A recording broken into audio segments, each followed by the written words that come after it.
বাতি নিভিয়ে দিব নাকি জ্বলানো থাকবে? নিভিয়ে দিন। একটা কম্বল হবে? ঠান্ডা লাগলে আরেকটা এনে দেই, আলমারিতেই আছে। এটা দিয়েই হবে। ঘুমাবো নাকি অন্য কিছু করার প্ল্যান আছে? হঠাৎ এমন কথা শুনে লজ্জায় মরি মরি দশা ধৃতির। অর্ণিতের মুখের দুষ্টু হাসি হতে দৃষ্টি ফিরিয়ে নিয়ে কম্বল নিয়ে নাক মুখ ঢেকে নিজের লজ্জা আড়াল করে বলল, ঘুমাবো। অন্য কিছু করতে চাইলেও এই বিছানায় সেটা সম্ভব না। একটু নড়াচড়া করতে যেভাবে ক্যাচ ক্যাচ শব্দ করতেছে, আমরা কিসুমিসু করার আগে পাড়া জোরে শোরগোল পড়ে যাবে। আপনাকে দেখে ভদ্র মনে হলেও আপনি ভীষণ পাজি আছেন। কারো দিকে পিঠ করে শুতে নেই, এদিকে মুখ ফিরে সও। লাইট অফ করে দিন। অর্ণিত হাত বাড়িয়ে বাতি নিভিয়ে দিল। অন্ধকারে ধৃতি নিশ্চিত মনে অর্ণিতের দিকে মুখ করে শুলো। ঘুটঘুটে অন্ধকারে কিছু দেখা যাচ্ছে না, কিন্তু অনতি দূরের মানুষটিকে সহজে অনুভব করা যাচ্ছে। ধৃতির সেই অনুভূতি বাড়িয়ে দিতে অর্ণিত তার হাতটি রাখলো ধৃতির হাতের উপর। তীর করে কেঁপে উঠল ধৃতির সারা দেহ, কিন্তু সে নিশ্চুপ রইল। নিচু স্বরে অর্ণিত ডাকলো, ধৃতি। জি। আমাকে তুমি বলে ডেকো, আপনি শুনলে অনেক দূরের কেউ মনে হয়। ঠিক আছে। কিছু পল নীরবতায় কাটলো। বাইরের কোলাহল ছাপিয়ে দুজনের কানে বাজছে একে অপরের গাঢ় নিঃশ্বাসের শব্দ। অর্ণিতের হাতটি ধীরে ধীরে ধৃতির হাত হতে স্থানচ্যুত হয়ে জায়গা দখল করে নিল ধৃতির কোমরে।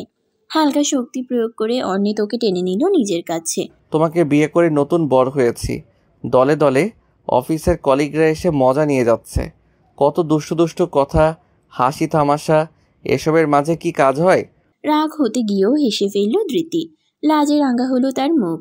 ধৃতির হাসি মুখ দেখে অর্ণিত চেহারায় ছদ্ম উদাসীনতা ফুটিয়ে বলল, অথচ দুষ্টু জোকসে লজ্জা পাওয়ার মতো কোনো কিছুই ঘটল না আমার জীবনে। এই দুঃখ কোথায় রাখি, কাকেই বা বলি? ঘটিয়ে ফেললেই হয়। বাধা দিয়েছে কে? ঘটিয়ে ফেলবো ভেবে বলছো তো? থাক, জানি না আমি। সরো, ঘুমাতে দাও। ঘটিয়ে ফেলবো? বলো বলো। আর একবার জিজ্ঞাসা করলে খুব খারাপ হয়ে যাবে কিন্তু। ভালো কিছু ঘটার রাতে খারাপ কিছুর কথা মুখে কেন মিসেস? এ রাত শুধু স্বর্গীয় সুখের হবে। এখন আমার ঠান্ডা লেগে গেলে তোমার খবর আছে। এখন শব্দ সামার, তাই না? যেন আমি জোর করেছি। করছোই তো। প্রথম চুমুটা তুমিই তো দিলে। আর তুমি যে আমার বুকে নাক ঘষছিলে। তো কি হয়েছে? না ঘষেছি বলে তুমি আদর করতে শুরু করবে? আমি তো ভেবেছি তোমার আদর চাই, তাই ওভাবে কাছে এলে। কিসের সময় কি মিলাচ্ছ?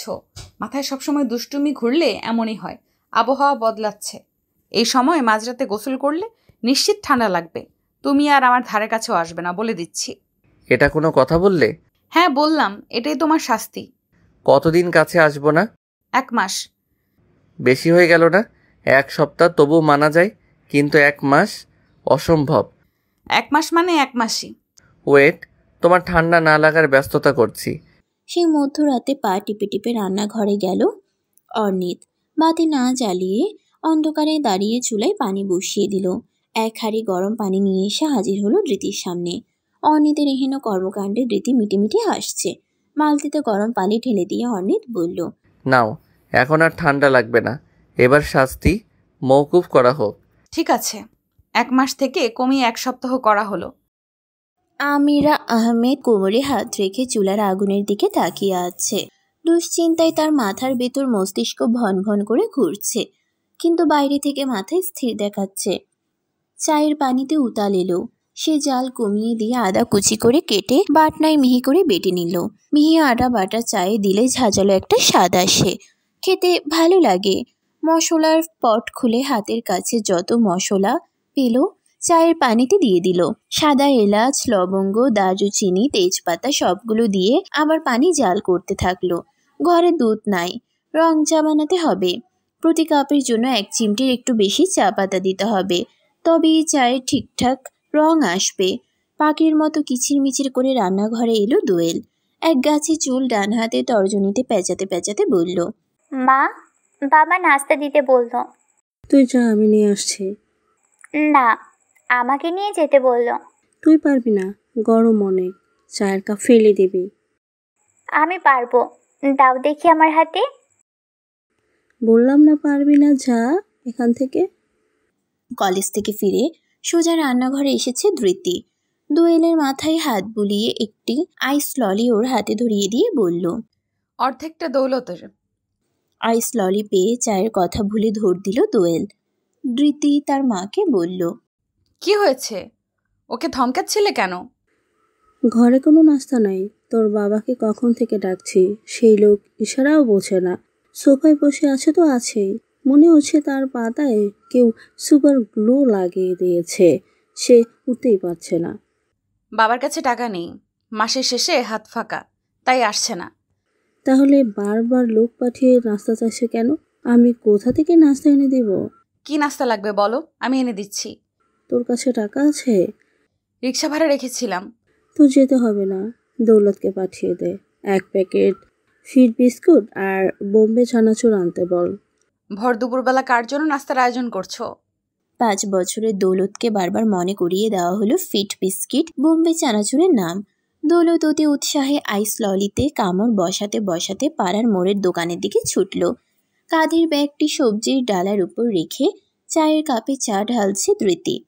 আমিরা আহমেদ মেয়ের গা ঘেঁষে দাঁড়িয়ে বলল, আমার কলেজ জীবনে বান্ধবী এসেছে, কিভাবে যেন খুঁজে খুঁজে একদম বাড়িতেই এসে হাজির। আমি দরজা খুলে অবাক হয়ে গেছি। প্রথমে চিনতেই পারিনি, ও আমাকে এক দেখাতেই চিনে ফেললো জানিস। ধৃতি ঘাড় ফিরিয়ে মায়ের কিশোরী সুলভ হাসি দেখল। অতিথির সামনে নাস্তার ট্রে নামিয়ে রাখলো ধৃতি। মেলামাইনের ট্রের একটি কোণা ভেঙে গেছে। ওনা দিয়ে ভাঙা অংশটি আড়াল করার যথেষ্ট চেষ্টা করছে সে। মেয়ের পাশে দাঁড়িয়ে আমিরা আহমেদ বলল, আমার বড় মেয়ে ধৃতি ফাইনাল ইয়ারে পড়েছে। আরও 2 জন আছে দুনিয়ার দোয়ালে। একজন এবার এসএসসি দিবে, আর একজন এসএসসি। তখন থেকে যার সাথে গল্প করলি সে আমার ছোট ছেলে দৌলত। বান্ধবীর এক হাত জড়িয়ে ধরে সকলের উদ্দেশ্যে আমিরা আহমেদ বলল, এই আমার বান্ধবী রেশমি, আর ওর পাশে তোদের রেশমি আন্টির পরিচিত আর একজন আন্টি, ওনার নাম তানিয়া। মেয়েরা সবাই একযোগে অতিথি দুজনকে সালাম দিয়ে সেখান থেকে চলে গেল। রেশমি বলল, তোর মেয়েরা দেখতে মাশাল্লাহ অনেক সুন্দর। কি সুন্দর বড়সড় পরিবার। আমিরা কিছু বলার আগে মোস্তাফা আহমেদ চায়ের কাপে চুমুক দিয়ে হাস্যোজ্জ্বল মুখে বলল, 3 মেয়ের পর হঠাৎ করে ছেলেটা এলো। আমিরা কিছুতে বাচ্চারা রাখবে না। মেয়ে বড় হয়ে গেছে, দিদি তখন এসএসসি পরীক্ষা দিচ্ছে। লোকে কি বলবে এই ভেবে সে বাচ্চাকে নষ্ট করে ফেলতে চাইলো। আমি বললাম, আল্লাহর সৃষ্টি একটা জীবনকে হত্যা করা ঠিক না আমিরা। কিন্তু সে মানবে না। আমার সাথে অনেক চোটপাট করে শেষমেশ বাচ্চাটা রাখলো। এখন দেখেন, এবারে সবার চোখে মনে হয়ে গেছে বাচ্চাটা। সব ওই আল্লাহর ইচ্ছা ভাই, তার লীলা খেলা বোঝা মুশকিল। আমি যখন কুমিল্লায় এলাম তখনও কি জানতাম আমিরার সাথে আমার এভাবে দেখা হয়ে যাবে? হ্যাঁ রে, বললি না তো, কিভাবে আমার খোঁজ পেলি? সেদিন বাজারে এক পলক দেখেছিলাম তোকে। কথা বলার জন্য ছুটে আসার আগেই তুই রিক্সায় উঠে চলে গেলে। বাড়ি ফিরে তানিয়াকে বললাম, ওর চাচা শ্বশুর কীভাবে যেন খুঁজে বের করলো। তানিয়ার কাছে আমিরা আহমেদ জানতে চাইল, আপনি এখানে থাকেন? না, আমার চাচা শ্বশুরের বাড়ি এখানে। ওনার মেয়ের বিয়েতে এসেছি। কোথায় থাকেন উনি? জিলা স্কুলের পাশেই বাড়ি। চোখের পলকে বিদায়বেলা এসে যায়। আজ উঠি বলতেই আমিরা আহমেদের মুখে আধার নামে। আর একদিন আয় বাড়িতে। পরশু ফিরতে হবে। কোথায় আছিস এখন? শ্বশুরবাড়ি পুরান ঢাকায়। আমার হাজবেন্ড আবার তিতুমির কলেজের টিচার। মহাখালী বাস স্ট্যান্ডের ওইদিকে কোয়ার্টারে আছি। ঢাকা এলে অবশ্যই দেখা করবি। রেশমি চলে গেলেও সারাদিন আমিরা আহমেদের মুখে তার কথা শোনা গেল। এটা ওটা কাজের পাশাপাশি নিজের কৈশোরের গল্প শুনিয়ে যাচ্ছে মেয়েদের। তখনকার দিনে মানুষ এত আধুনিক ছিল না। মেয়েরা কলেজে যাবে পড়তে, এমন কথা শোনাও যেন পাপ। হাই স্কুলে পড়াকালীন প্রায় সকল মেয়ের বিয়ে দিয়ে দেওয়া হতো। এমন সময় দাঁড়িয়ে আমি আর রেশমি কলেজে ভর্তি হলাম। বাড়ি থেকে কলেজ 5 কিলোমিটার দূর। এত দূরে যাওয়া আসা কি করে হবে? বাড়ি থেকে বলে দিয়েছে কোনো পয়সা দেবে না। আর রেশমি আর আমি মিলে বুদ্ধি করে প্রতিদিন সকালে আব্বার সাইকেল নিয়ে বেরিয়ে পড়তাম। কোনোদিন রেশমি সাইকেল চালাতো, আমি পেছনে বসে থাকতাম। আবার কোনোদিন আমি চালাতাম, রেশমি বসে থাকতো। তুমি সাইকেল চালাতে পারো? কেন, বিশ্বাস হচ্ছে না? না মানে কখনো দেখিনি তো। সেই সুযোগ তোর বাবাকে আমাকে দিয়েছে। বিয়ে করে নিয়ে এসে খাঁচায় বন্দি করে রেখেছে। নতুন বউয়ের মাথা থেকে ঘুমটা নামানো যাবে না, শব্দ করে হাসা যাবে না, জোরে হাঁটাচলা করা যাবে না, কত কত নিয়ম। মোস্তফা আহমেদ সোফায় বসে পেপার পড়ছিল। স্ত্রীর কথা শুনে পেপারটি ভাঁজ করে রেখে বলল, তুমি এখনো হো শব্দ করে উচ্চ স্বরে হাসো আমিরা। আসলে হাসি 100 বার হাসবো, 1000 বার হাসবো। নতুন বউ আছে নাকি এখনো? বুড়াতি বয়সে ঢঙের কথা। এইটো প্লেট নিয়ে আমিরা আহমেদ রান্নাঘরে চলে গেলে 3 মেয়ে সহ মোস্তফা আহমেদ আড়ালে হাসলো। তৃতীয় দিন রেশমির চলে যাওয়ার কথা থাকলেও দেখা গেল তানিয়াকে সঙ্গে নিয়ে আবার চলে এলো আমিরা আহমেদের বাসায়। দরজা খুলে রেশমিকে দেখে আমিরা আহমেদ ভীষণ খুশি হলো। সকালবেলা বাড়িতে কেউ নেই, বাচ্চারা সবাই যার যার স্কুল কলেজে। মোস্তফা আহমেদ গিয়েছে অফিসে, বাড়িতে সে একাই রান্নাবান্না করছে। এমন সময়ে বান্ধবীর উপস্থিতি একাকিত্ব দূর করে দিয়েছে। সোফায় আরাম করে বসে রেশমি বলল, চা নাস্তার কোনো ব্যবস্থা করার দরকার নাই, তুই আমার পাশে একটু বস, জরুরি কথা আছে। অন্তত 1 কাপ চা করে আনি। প্রয়োজন নেই, আমরা নাস্তা করেই বের হয়েছি। কথাগুলো বলে তাড়াতাড়ি ফিরে যেতে হবে, দুপুরের বাসে আমরা ঢাকা ফিরব। কি কথা বল, শুনছি। তানিয়া ভাবির সাথে সেদিন তোকে পরিচয় করিয়ে দিলাম, মনে আছে? কথাগুলো ওনার সম্পর্কে। আমিরা আহমেদ তানিয়ার দিকে তাকালো। ভদ্রমহিলা চুপচাপ বসে আছে। প্রথমবার যখন এলো তখন এভাবেই বসেছিল। কথাবার্তা কম বললেও আচার আচরণে বেশ বিনয়ী। আজও রেশমির পাশে হাসি মুখে বসে থেকে তাকিয়ে আছে আমিরা আহমেদের দিকে। আমিরা আহমেদ কৌতূহলী দৃষ্টি ফিরিয়ে নিয়ে রেশমির দিকে তাকালো। তানিয়া ভাবির স্বামী আমার স্বামীর কলিগ, দুজনেই তিতুমির কলেজে দীর্ঘদিন যাবৎ একসাথে চাকরি করছে। সেই সুবাদে আমাদের পরিচয়। ভাবির চাচা শ্বশুরের মেয়ের বিয়েতে আমাকে জোর করে সাথে নিয়ে এলেন। তাহলে বুঝ আমাদের সম্পর্ক কতটা গাঢ়। বান্ধবীর সাথে অন্যের ঘনিষ্ঠতার কথা শুনে এই বয়সেও সামান্য হিংসা তৈরি হলো আমিরা আহমেদের মনে। রেশমির সাথে ওনার যোগাযোগ থাকলে তানিয়া নিশ্চয়ই মাঝখানে ঢুকে পড়তো না। তোকে সেদিন বলেছিলাম না আমরা মহাখালীর ওই দিকে থাকি। আমরা ভাড়া বাসায় থাকলেও ওরা কোয়ার্টারে থাকে। ওনার ছেলে কাস্টমস অফিসার, কাস্টমস এর কোয়ার্টারেই ওরা থাকে। মাশাআল্লাহ, বেশ ভালো। এ পর্যায়ে তানিয়া সোজা হয়ে বসে প্রথমবার আলোচনায় অংশ নিল। এক ছেলেকে নিয়ে আমাদের খুব ছোট্ট সংসার। সকালবেলা উঠে স্বামী কলেজে যায়, ছেলে অফিসে, বাড়িতে আমি একলা। ধানমন্ডিতে আমাদের একটা ফ্ল্যাট কেনা আছে, কিন্তু সেখানে থাকার মতো লোক নেই। ছেলে যেহেতু কোয়ার্টার্স পেয়েছে এবং কাজের সুবাদে সেখানে থাকে, তাই আমরাও কোয়ার্টার্সে আছি। মুখের হাসি বিস্তৃত করে আমিরা আহমেদ ইতস্ততভাবে বলল, আসলে আমি জরুরি আলোচনাটা এখনো বুঝতে পারছি না। আসলে আমার ছেলে অর্ণিতের জন্য আমরা মেয়ে খুঁজছি। সেদিন আপনার বড় মেয়েকে দেখে আমার পছন্দ হয়েছে। আপনি কি দিদির বিয়ের ব্যাপারে কিছু ভাবছেন? মেয়ে বড় হলে বিয়ের প্রস্তাব আসবে, এটা স্বাভাবিক, কিন্তু এভাবে হঠাৎ করে? আমিরা আহমেদ বেশ চমকালো। তানিয়া নিজ উৎসাহে অর্ণিত সম্পর্কে যাবতীয় তথ্য জানিয়ে দিল। মেয়ে যুবতী হলে বিয়ে দিতেই হবে, চাইলেই কি আর ঘরে রেখে দেওয়া যায়? কিন্তু এভাবে হুট করে কি জবাব দেই বলুন তো?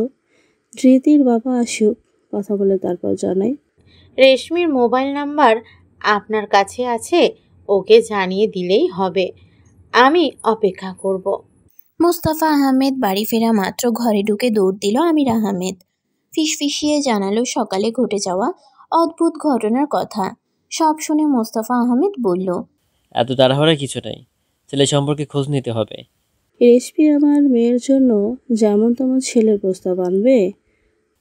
তুমি যেহেতু ঠিক করেই ফেলেছো তাহলে আমাকে বলছো কেন? আমি কি ঠিক করে রেখেছি? শুধু কথার কথা বললাম, অমনি শুরু হয়ে গেল তোমার তেরামি। যা ইচ্ছে করো গো, আমি আর কিছু বলবো না। যার বিয়ের কথা হচ্ছে আগে তার অনুমতি দরকার। মেয়ের সাথে কথা বলে দেখো। মোস্তফা আহমেদের কথাই যুক্তি আছে। ধৃতির থেকে অনুমতি নেওয়াটা জরুরি, তাই খাবার টেবিলে কথাটা তুলল আমির আহমেদ। সেদিন তোর রেশমি আন্টির আসলো না, মনে আছে? হ্যাঁ আছে। কেন, কি হয়েছে? ও তোর জন্য একটা বিয়ের সম্বন্ধ এনেছে। রীতি খাবার মুখে দেওয়া বাদ দিয়ে মায়ের দিকে চেয়ে রইল। পাশ থেকে দোয়েল বলল, এই পাশের বাড়ির আন্টিগুলো শুধু আন্টি হয়ে থাকতে পারে না কেন? একটুখানি পরিচয় হতেই মায়ের দায়িত্ব পালন করতে উঠে পড়ে লেগে যায়। এসেছেন, বসেছেন, খেয়েছেন, এবার বিদায় হন তো। মাঝখান থেকে বিয়ে শাদীর আলাপ কেন? তুই চুপ কর, বাদব একটা। সারা জীবন তোদেরকে ঘরের পিলার করে রাখবো নাকি? বিয়ে শাদী দিতে হবে না? বয়স কি কম হয়েছে? আমার কি খুব বয়স হয়ে গিয়েছে মা? বিয়ের বয়স অন্তত হয়েছে, অনার্স শেষ হতে চললো, ছোট খুকি নেই তুমি আর। তাই বলে এইভাবে বয়সের খোঁটে দিবে? বাবা আমাকে কি বুড়ো মানুষের মতো দেখায়? তোর মায়ের চোখে সমস্যা হয়েছে, ডাক্তার দেখাতে হবে। আমার কিশোরী মেয়েকে সে বুড়ি দেখতে পাচ্ছে। আমার দায়িত্ব ছিল বলার, বলে দিলাম। এখন বাবা মেয়ে মিলে ঠিক করো কি করবে। দোয়েলের এখনো খাওয়া শেষ হয়নি। আজকে রাতে হাঁসের মাংস রান্না হয়েছে, তার খুব পছন্দের তরকারি। আর একটু ভাত নেওয়া যেত, কিন্তু মায়ের রাগ দেখে কিছু বলার সাহস পেল না। রীতিকে ফিসফিস করে বলল, যা মা, এভাবে রাগ করে ভাতের বোলটা নিয়ে চলে গেল। রীতি নিজের প্লেট থেকে খানিকটা ভাত তুলে দিল দোয়েলের প্লেটে। আমিরা আহমেদ রান্নাঘর থেকে ফিরে এসে স্বামীকে বলল, তুমি মেয়ের বিয়ে দিতে চাও কিনা বলো। অবশ্যই চাই, কিন্তু এভাবে বললেই তো বিয়ে দেওয়া যায় না। খরচের একটা ব্যাপার আছে। যা বেতন পায় তা দিয়ে কোনো রকমের সংসার চলছে। বিয়ের খরচ, মেয়ের গয়না, যৌতুক, এসবের কি করে সামলাবে? কিছু ভেবেছো? মেয়ের বিয়ে দিব বললেই বিয়ে দেওয়া যায় না। বাবার কথা শুনে 3 মেয়ের মুখে আধার নামলো। মেয়ে হয়ে জন্মানো কাল হয়েছে, বৃদ্ধ বয়সে বাবা মায়ের ভরসা হওয়া তো দূরের কথা, উল্টো চিন্তার কারণ হতে হচ্ছে। এইটু প্লেট হাতে উঠে দাঁড়ালো রীতি। যৌতুক দিয়ে আমি বিয়ে করব না বাবা। তোর কোনো পছন্দ আছে? এটা কেমন কথা মা? তুমি জানো তোমার মেয়ে কেমন? আজ পর্যন্ত বাইরের কোনো ছেলের সাথে কথা বলতে দেখেছো আমাকে? তবু এমন কথা কিভাবে বলছো? জিজ্ঞেস করা দরকার ছিল বলে জিজ্ঞেস করেছি। বিয়ের আগে সব ব্যাপার ক্লিয়ার হয়ে নেওয়া ভালো। মায়ের কথা শুনে দানিয়া মুখ বাঁকালো। পৃথিবীতে সব মায়েরা বুঝি একই রকম। মাথায় হাত বুলিয়ে আদর করে অন্যায় করেছো কিনা জানতে চাইবে, কিন্তু তুমি ভুল করেও স্বীকার করে ফেললে দেখতে পাবে মায়ের আসল রূপ। হাড়ির খবর পাওয়া মাত্র মমতাময়ী মা হয়ে যাবে রণচণ্ডী। খানিকটা অবহেলা করে দানিয়া বলল, যেন আপু হ্যাঁ বললেই তুমি নাচতে নাচতে সেই ছেলের সাথে আপুর বিয়ে দিতে। কেন, তোর কাউকে পছন্দ আছে নাকি? থাকতেই পারে। থাকলে কালকে বাড়িতে নিয়ে আয়। ধৃতির আগে তোর বিয়ে দিয়ে ঝামেলা বিদায় করি। সত্যি? আগে বললে না কেন? মা একটা ভালো ছেলে দেখে প্রেম করে ফেলতাম। ইস, কি ভুলটাই না হয়ে গেল। জুতা চিনিস? জুতা পিটা করে তোর প্রেম আমি বের করতেছি, দাঁড়া। মুস্তাফা আহমেদ খাওয়া শেষ করে হাত ধুয়ে নিল। ঘরের দিকে যাওয়ার আগে ধৃতিকে বলল, এক কাপ চা নিয়ে আমার ঘরে আই। বাবার হাতে চায়ের কাপ দিয়ে পাশে বসলো ধৃতি। মুস্তাফা আহমেদ নিজেও বিছানার হেডবোর্ডে হেলান দিয়ে বসে গম্ভীর মুখে জানতে চাইল, কি ভাবছিস বল? কোন ব্যাপারে বাবা? বিয়ের প্রস্তাবটা নিয়ে। তোর মায়ের মুখে যা শুনলাম, ছেলে ভালো আছে, কাস্টমস অফিসার, ঢাকায় ফ্ল্যাট আছে, বাবা মায়ের একমাত্র ছেলে, ছোটখাটো পরিবার। আমার কাছে ভালোই মনে হয়েছে। তুই কি বলিস? এখন এই বিয়ের কি দরকার বাবা? আমার ফাইনাল পরীক্ষার ডেট দিয়ে দিয়েছে, সপ্তাহখানেক বাদেই পরীক্ষা। অনার্স শেষ করে চাকরি বাকরি কিছু করি, তারপর না হয় বিয়ে করা যাবে। বিয়ে দিবে বললেই বিয়ে হয়ে যায় না। বিয়ের আলোচনা করতে মাসখানেক পেরিয়ে যাবে। ততদিনে তোর পরীক্ষাও শেষ হয়ে যাবে। চাকরি বাকরি করতে চাইলে বিয়ের পরেও করতে পারবি, এটা কোনো সমস্যা না। বিয়ের পরে চাকরি করলে তোমাদের কিছু দিতে পারবো? শ্বশুরবাড়ির লোকজন দিতে দিবে? আমাকে লেখাপড়া করিয়ে তোমাদের কি লাভ হলো? লাভ করতে হিসেব করে বাবা মা সন্তান লালন পালন করে না। তুই আয় করে আমাদের খাওয়াবি সেই চিন্তা করে তোকে লেখাপড়া করায়নি। এটা আমাদের দায়িত্ব ছিল, পালন করেছি। এখন মেয়ে বড় হয়েছে, তার বিয়ে দেওয়া আমাদের দায়িত্ব, সেটা আমাদের পালন করতে দে। ঠিক আছে, তোমরা খোঁজ খবর নিয়ে দেখো। তবে বাবা, আমার একটা শর্ত আছে। কি শর্ত?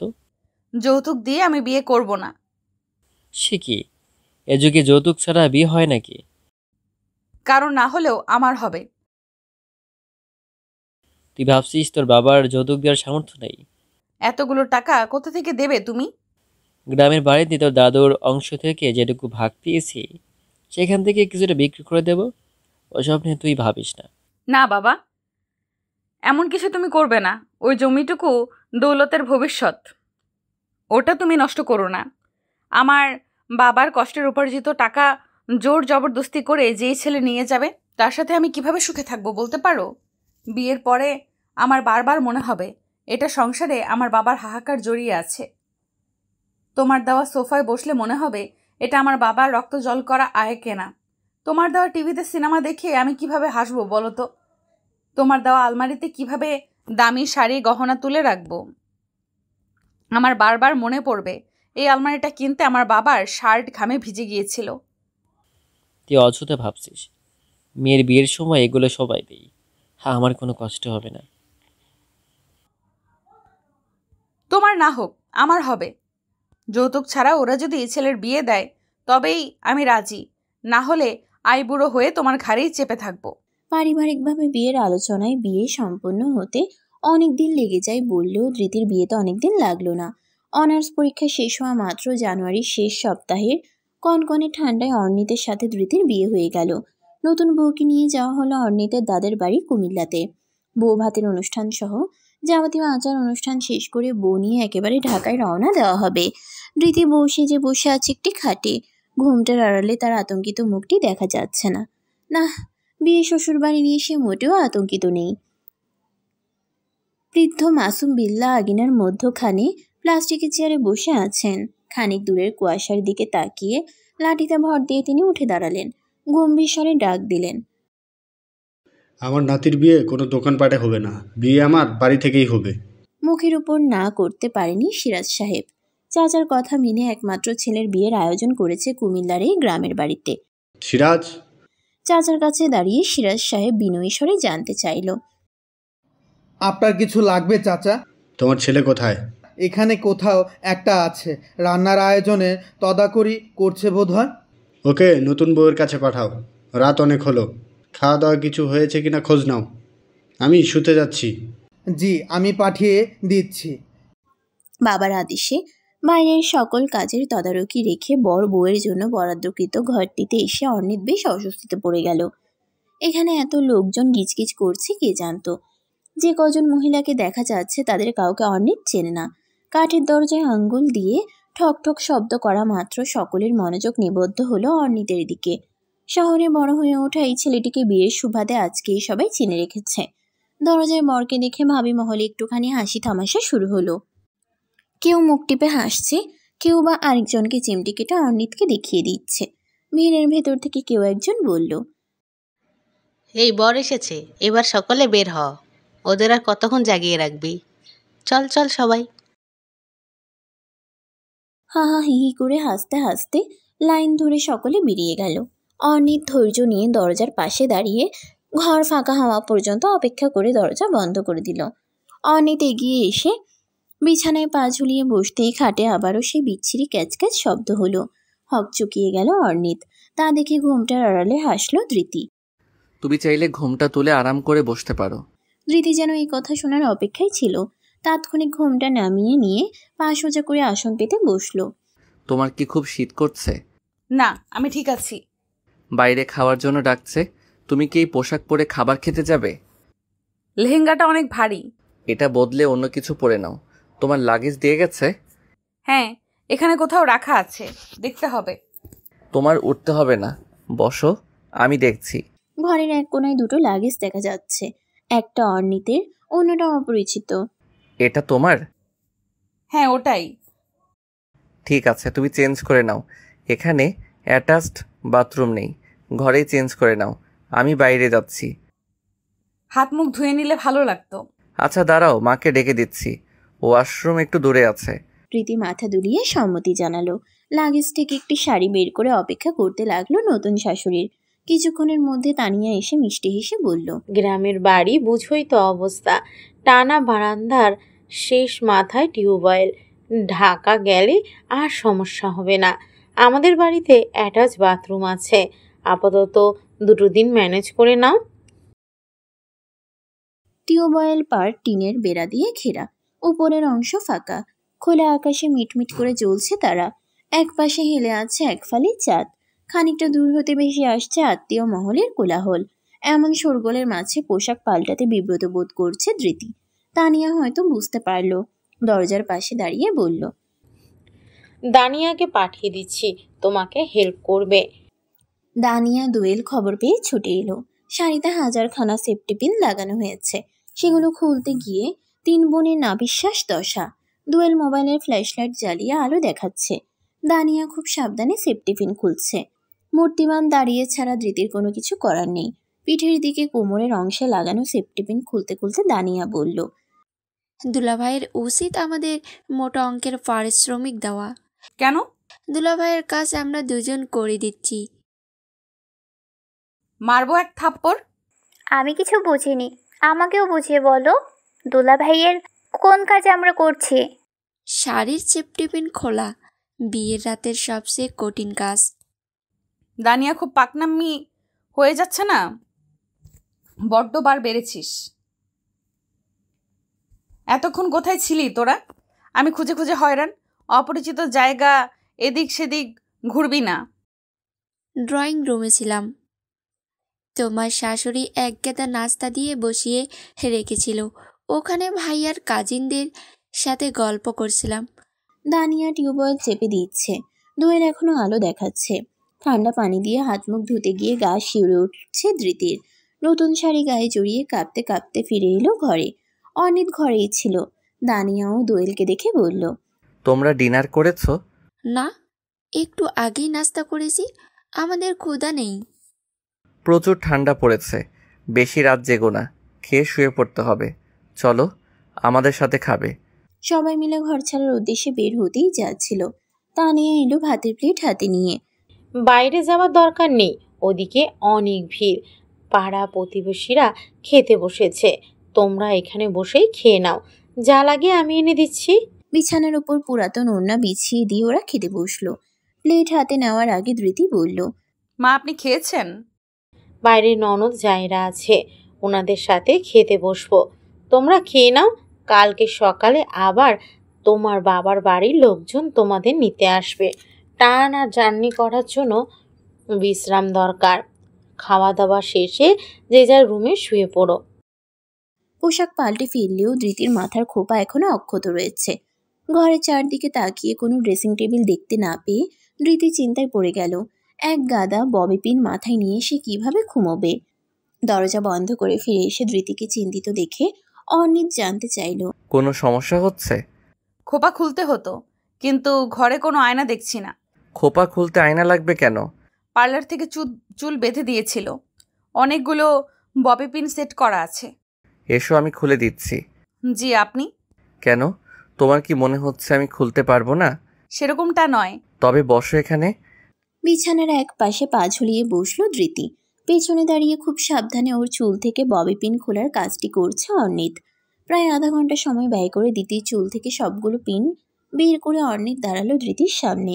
ধৃতি হাত বাড়িয়ে পিনগুলো নিয়ে লাজুক হাসলো। বিছানার এক পাশে শুয়ে অর্ণিত বলল, বাতি নিভিয়ে দিব নাকি জ্বলানো থাকবে? নিভিয়ে দিন। একটা কম্বল হবে?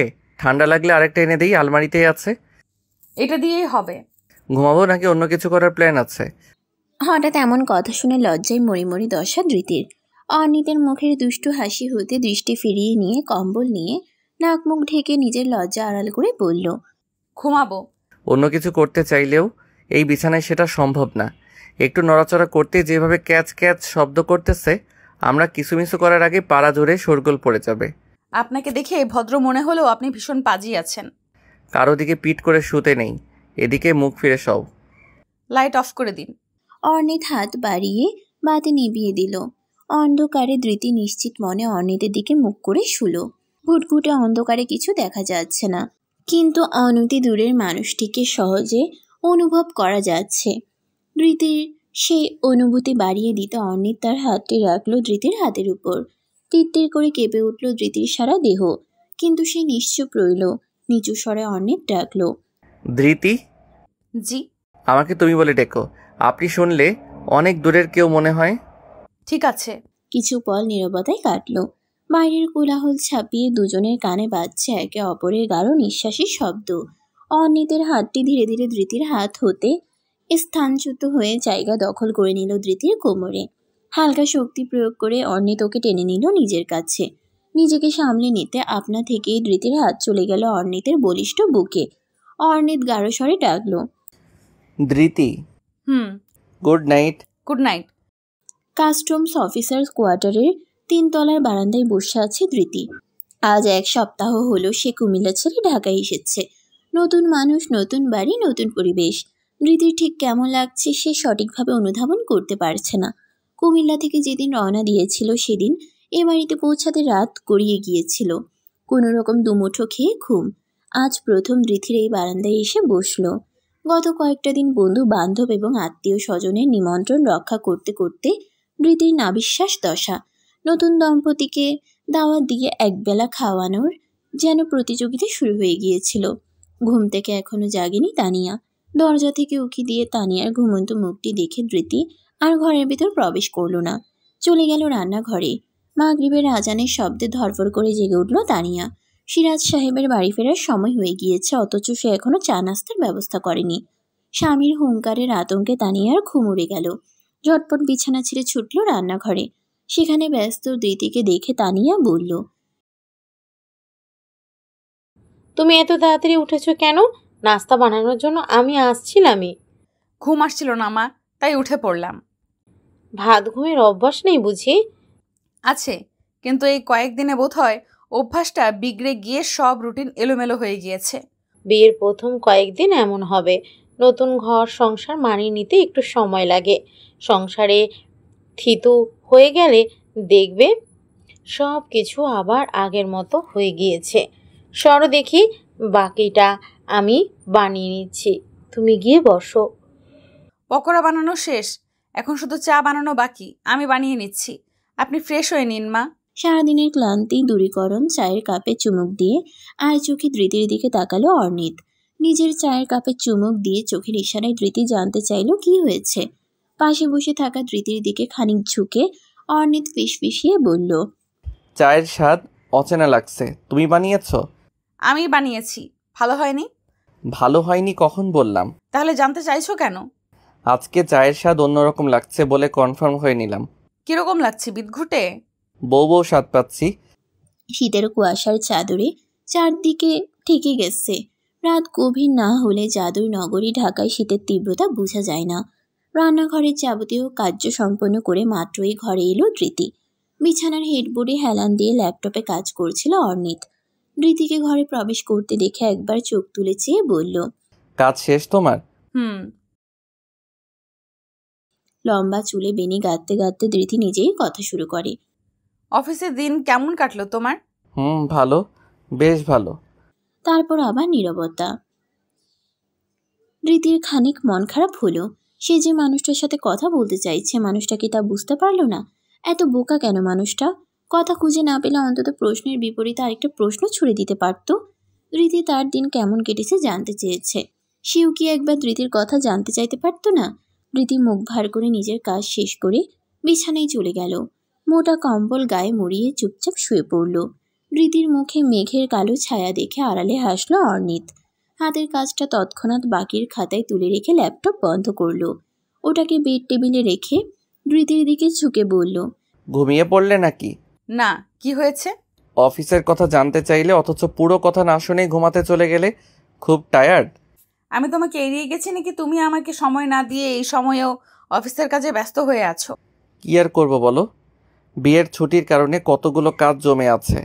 তার উপর আজকে এতদিন পর অফিসে কাজই বা করতে পারলাম কই। কেন? কে আটকেছে তোমাকে? বসে পড়তে রাজ্যের কাজ নিয়ে ঘাড়ে বয়ে বাড়ি পর্যন্ত তো নিয়ে এসেছই। তুমি আটকেছো? আমি কিভাবে তোমার কাজে বাধা দিয়েছি? তোমাকে বিয়ে করে নতুন বর হয়েছি। দলে দলে অফিসের কলিগরা এসে মজা নিয়ে যাচ্ছে। কত দুষ্টু দুষ্টু কথা, হাসি তামাশা, এসবের মাঝে কি কাজ হয়? রাগ হতে গিয়েও হেসে ফেলল ধৃতি। লাজে রাঙা হলো তার মুখ। ধৃতির হাসি মুখ দেখে অর্ণিত চেহারায় ছদ্ম উদাসীনতা ফুটিয়ে বলল, অথচ দুষ্টু জোকসে লজ্জা পাওয়ার মতো কোনো কিছুই ঘটল না আমার জীবনে। এই দুঃখ কোথায় রাখি, কাকেই বা বলি? ঘটিয়ে ফেললেই হয়। বাধা দিয়েছে কে? ঘটিয়ে ফেলবো ভেবে বলছো তো? থাক, জানি না আমি। সরো, ঘুমাতে দাও। ঘটিয়ে ফেলবো? বলো বলো। আর একবার জিজ্ঞাসা করলে খুব খারাপ হয়ে যাবে কিন্তু। ভালো কিছু ঘটার রাতে খারাপ কিছুর কথা মুখে কেন মিসেস? এ রাত শুধু স্বর্গীয় সুখের হবে। রীতি আজ অনেক সাজগোজ করেছে। এই সাজগোজের কারণ অর্ণিত জানে না। মেয়েরা স্বভাবত কোনো বিশেষ দিনে সাজগোজ করে, এটা তার জানা। তাই আজকে কোন বিশেষ দিন তা খুঁজে বের করতে মরিয়া হয়ে উঠল। অনেক ভেবেচিন্তে অর্ণিত কল করলো দানিয়াকে। ইতিমধ্যে দুই শালিকার সঙ্গে অর্ণিতের বেশ সখ্যতা গড়ে উঠেছে, তাই সরাসরি জানতে চাইল, তোমার বোন আজকে আলমারি থেকে গাঢ় লাল রঙের একটা শাড়ি বের করেছে। সেই শাড়ি গায়ে জড়িয়ে চোখে মোটা করে কাজল এঁকেছে, ঠোঁটে বোধহয় খানিকটা লিপস্টিকও দিয়েছে। লম্বা বেনির গাঁথন খুলে খোপা বেঁধেছে। আলগা সেই খোপায় একটা গোলাপ শোভাবর্ধন করছে। আপনার তো আজকের ঈদের দিন ভাইয়া, চোখের সামনে এমন সৌন্দর্য দেখার সুযোগ পাচ্ছেন। এমনিতেই আপু সাজগোজ খুব একটা পছন্দ করে না। মেঘনা চাইতেই জল পেয়েছেন, তাতে আপনার খুশি হওয়া উচিত। খুশির থেকে চিন্তা হচ্ছে বেশি।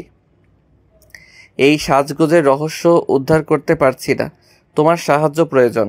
আজকে কি কোনো বিশেষ দিন? বিশেষ দিন তো বটেই, তবে সেটা আপনাকে বলা যাবে না। আপনি নিজে খুঁজে বের করুন। প্লিজ হেল্প মি শালিকা সাহেবা। বিশেষ দিনটি খুঁজে না পেলে তোমার আপু আশাহত হবে। তুমি কি চাও তোমার আপু আশাহত হোক? আপুর সাজগোজের কারণ আপনি নিজে খুঁজে বের করলে আপু বেশি খুশি হবে। খুঁজে না পেলেও খুব একটা সমস্যা হবে না। আমার বোন এতটাও অভিমানী নয়। আপনি হেরে গেলে সে নিজে থেকেই আপনাকে উত্তর জানিয়ে দেবে। তার মানে তুমি আমাকে সাহায্য করবে না? একদমই না। কিছু ক্লু অন্তত দাও। ওহ, আচ্ছা, তবে আমি নিজেই গেস করি। আজ কি তোমার আপুর জন্মদিন? জেনেও এতক্ষণ ধরে তালবাহানা করছিলেন আপনি? তাল বাহানা নয় শালিকা সাহেবা, শিওর হয়ে নিচ্ছিলাম। শিওর হওয়ার কি আছে? আছে বই কি। তোমার আপুর বার্থ সার্টিফিকেটে জন্ম তারিখ আছে 9 ফেব্রুয়ারি, সেটা আমার মনে আছে। তবে অনেকের বার্থ সার্টিফিকেটে ভুল জন্ম তারিখ দেওয়া থাকে, তাই শিওর হয়ে নিলাম। দানিয়ার সঙ্গে কথা শেষ করে অনেক ছটপট তৈরি হয়ে নিয়ে বাড়ির বাইরে রওনা হলো। আজ শুক্রবার, সরকারি ছুটির দিন। অর্ণিতের অফিস বন্ধ থাকা সত্ত্বেও এই ভর দুপুরবেলা অর্ণিতকে বাইরে যেতে দেখে তানিয়া জানতে চাইল, রান্নাবান্না শেষের দিকে, একটু পরেই সবাই খেতে বসবো। এই অসময়ে আবার কোথায় চললে? জরুরি কাজ আছে মা, তাড়াতাড়ি ফিরবো। রান্নাবান্নার পর্ব শেষ করে ধৃতি গিয়েছিল গোসলে। ভেজা চুলগুলো তোয়ালেতে মুড়িয়ে বাইরে বের হতেই সামনে দাঁড়ালো অর্ণিত। ও এত তাড়াতাড়ি ফিরে আসবে ধৃতি আশা করেনি, তাই খানিকটা হকচকিয়ে গেল। ভালোভাবে লক্ষ্য করে দেখল অর্ণিতের মুখে খেলা করছে চোরা হাসি। পাশ কাটিয়ে ড্রেসিং টেবিলের দিকে যেতে যেতে ধৃতি জানতে চাইল, কি ব্যাপার অর্ণিত সাহেব, একা একা হাসছেন কেন? পেটের ভেতর কোনো রহস্য লুকিয়ে ঘুরে বেড়ানো হচ্ছে শুনি। মৃদু পায়ে অর্ণিত এসে দাঁড়ালো ধৃতির পেছনে। এক হাতে ধৃতির কোমর জড়িয়ে ধরে কাঁধে চিবুক ঠেকিয়ে বলল, লুকানোর চেষ্টা করছো তুমি, তাতে বিশেষ লাভ কিছু হয়নি। তুমি ধরা পড়ে গেছো অথবা আমি বুঝে নিয়েছি। ভেজা চুলে মুছতে থাকা হাত দুটো থামিয়ে ধৃতি তাকালো আয়নায়। চোখ দুটো স্থির করলো অর্ণিতের প্রতিবিম্বে। ভ্রু উঁচু বাক্যের অর্থোদ্ধার চেষ্টা চালালো। বিপরীতে আলতো হেসে পেছনে লুকিয়ে রাখা হাতটি ধৃতির সামনে ধরলো অর্ণিত। টকটকে একটি লাল গোলাপ শোভা পাচ্ছে অর্ণিতের হাতে। ধৃতি অবাক হয়ে তাকালে ওর কানের নিকট মুখ নামিয়ে অর্ণিত ফিসফিসিয়ে বলল, শুভ জন্মদিন ধৃতি। জন্মদিন উপলক্ষে কি গিফট চাও বলো। আজকে তোমার দিন, সকল ইচ্ছা পূরণের দিন। সংসার জীবনে কখনো একঘেয়েমি এসে গেলে ক্লান্তি দূর করতে এমন হুটহাট সারপ্রাইজ দিতে হবে। ঠিক আছে। প্রতি মাসে একবার ফুচকা খাওয়াতে নিয়ে যেতে হবে। নোটেড। এগুলো স্টার্টার ছিল, এখন মেন কোর্সের কথা বলি। আমার সাথে রাগারাগি করা যাবে না, চিৎকার করা যাবে না, ধমক দেওয়া যাবে না, ঝগড়া করা যাবে না। কখনো কিছু ভুল করলে ভালোভাবে বুঝিয়ে বলতে হবে, আর অনেক অনেক ভালোবাসতে হবে। রীতিকে নিজের দিকে ফিরিয়ে কোমর জড়িয়ে আরো কাছে টেনে অর্নিত বলল, মেইন কোর্স ডেজার্টের মতো লাগছে কেন মিসেস? আমার তো তর্স হইছে না। ভালোবাসাবাসি কি এখনই শুরু করে দিব? ইস, শখ কত। টেবিলে খাবার দিয়েছি, চলুন, মা অপেক্ষা করছে। শ্বশুরবাড়িতে জন্মদিন নিয়ে আহ্লাদ করার ধৃষ্টতা ধৃতি করেনি। এমনিতেও আগে কখনো ঘটা করে জন্মদিন পালন করা হয়নি। মাঝরাতে দানিয়া দোয়েল হুড়মুড় করে এসে জন্মদিনের শুভেচ্ছা জানাতো। দুপুরবেলা মা একটু বেশি আয়োজন করত। এই ছিল বিশেষ দিনের আয়োজন। তবে এবছর অর্নিতকে কাছে পেয়ে কেমন আহ্লাদি হয়ে উঠল মন। আলমারি থেকে সবচেয়ে সুন্দর শাড়িটা বের করে গায়ে জড়িয়ে অন্যদিনের তুলনায় একটু বেশি পরিপাটি হয়ে ঘর ছেড়েছিল ধৃতি। অর্নিতের চোখে মুগ্ধতা দেখতে ভালো লাগছিল। উদ্দেশ্য ছিল অর্নিত বুঝে নিক আজকের দিনটি ধৃতির জন্য স্পেশাল। ধৃতি ভেবেছিল দিন ফুরিয়ে যাওয়ার আগে অর্নিতকে জন্মদিনের কথা বলে দিবে, কিন্তু অর্নিত ঠিকই খুঁজে নিয়েছে। ব্যাপারটি বেশ ভালো লাগলো ধৃতির। আকাঙ্ক্ষার বেশি পেয়ে তৃপ্ত হলো মন। তবে ধৃতির অবাক হওয়া তখনও বাকি। সন্ধ্যার দিকে দরজায় এসে কড়া নাড়ল ডেলিভারি ম্যান। দরজা খুলে পার্সেল হাতে নিয়ে ধৃতি একটু হতবিহ্বল হয়ে পড়েছিল। প্রথমত নিজের নামে পার্সেল এসেছে, ব্যাপারটি প্রায় অবিশ্বাস্য। নতুন ঠিকানা, বন্ধুমহলের কেউ জানে না, বাড়ি থেকে কিছু পাঠানোর সম্ভাবনাও নেই। বসার ঘরে পৌঁছে পার্সেল খুলতে বসলো ধৃতি। মোড়ক সরাতেই উন্মোচিত হলো কেক শপের প্যাকেট। কেক পাঠালো কে? সেই তথ্য জানা গেল ব্ল্যাক ফরেস্ট কেকের উপরের সাদা অক্ষরের লেখাগুলোর মাঝে। শুভ জন্মদিন মিসেস। এসবের কি দরকার ছিল? মা বাবা কি ভাববে বলো তো? কি ভাববে? জন্মদিনে মানুষ কেক কাটবে, মজা করবে, এতে ভাবাভাবির কি আছে? আমি কি এখনো ছোট খুকিয়েছি? আমার তো তাই মনে হচ্ছে। বয়স মাত্র 1 মাস। অর্নিতের বাবা মাকে ধৃতির কিছু বলতে হলো না। অর্নিত নিজেই ডেকে এনে জানালো আজ ধৃতির জন্মদিন। উচ্ছ্বসিত তানিয়া ধৃতিকে জড়িয়ে ধরে শুভেচ্ছা জানালো। পুরো বাড়ি জুড়ে থমথমে পরিবেশ বিরাজ করছে। বসার ঘরে ভয়ে একপাশে জড়সড় হয়ে আছে ধৃতি। কিছুক্ষণ আগে অর্নিতকে কল দিয়ে দ্রুত বাড়ি ফিরতে বলেছে। এখনো আসছে না কেন কে জানে। ধৃতির চঞ্চল চোখ জোড়া আবারও দরজার দিকে তাকালো। শোয়ার ঘর থেকে সিরাজ সাহেবের কণ্ঠস্বর ভেসে আসছে, রাগে গড়গড় করেই যাচ্ছে। ধৃতি আরেকবার উকি দিয়ে দেখল তানিয়া কম্পিত হাতে এখনো ড্রেসিং টেবিলের নিচে ড্রয়ারগুলোর কাগজপত্র ঘেটে যাচ্ছে। সাহায্য করার জন্য ধৃতি গিয়েছিল। এর মাঝে সিরাজ সাহেব ধমকে উঠেছিল তানিয়ার উদ্দেশ্যে। একটা কাগজ ঘর থেকে উধাও হয়ে যায় কিভাবে? ঘর সংসারে তোমার মন নাই? মন থাকে কোথায়? অফিস আওয়ারের আগে রাস্তা ফাঁকা ছিল বলে দ্রুত পৌঁছে গেল অর্নিত। লিফট তখন উপরের দিকে যাচ্ছিল। দেরি করল না অর্নিত।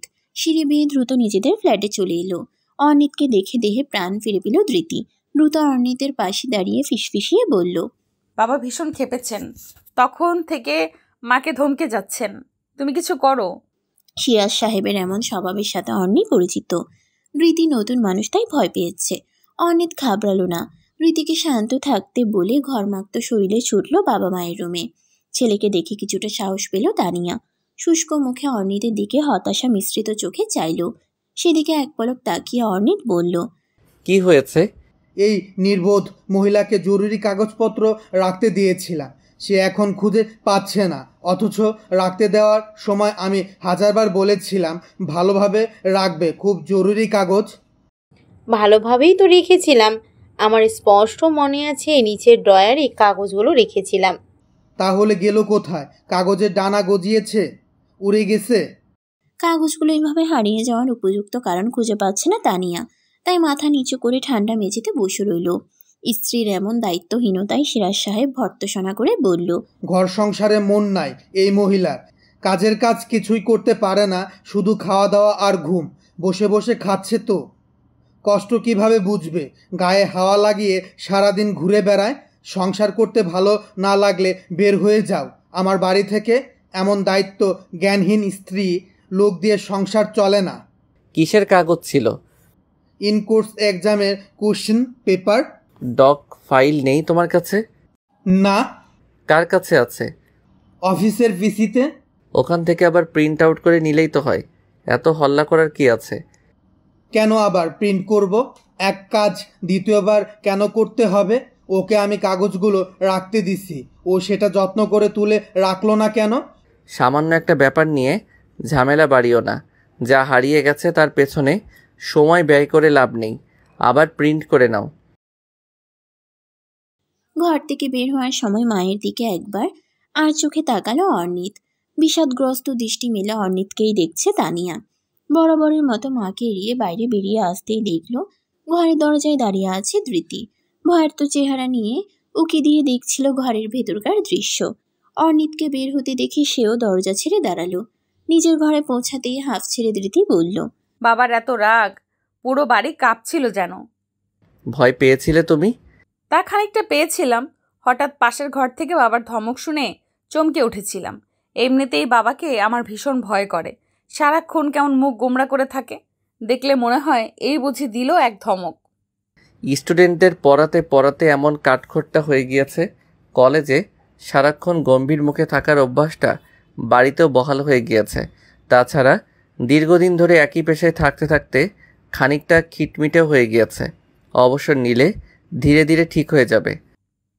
তুমিও কি বাবার মতো রাগী? আমাকে দেখে তোমার কি মনে হয়? রাগে মনে হয় না। রাগে হলে এতদিনে 2-1টা ধমক দিয়েই দিতে। আমার এত সহজে রাগ আসে না। আমি বোধহয় মায়ের স্বভাব পেয়েছি, শান্তধীর, সব কিছুতেই মানিয়ে নিতে পারি। জীবন যা দিচ্ছে তাই নিয়ে জীবনযাপন করার চেষ্টা করি, সন্তুষ্ট থাকি। দিন শেষে আনন্দে থাকা, প্রশান্তিতে থাকাটাই মূল লক্ষ্য।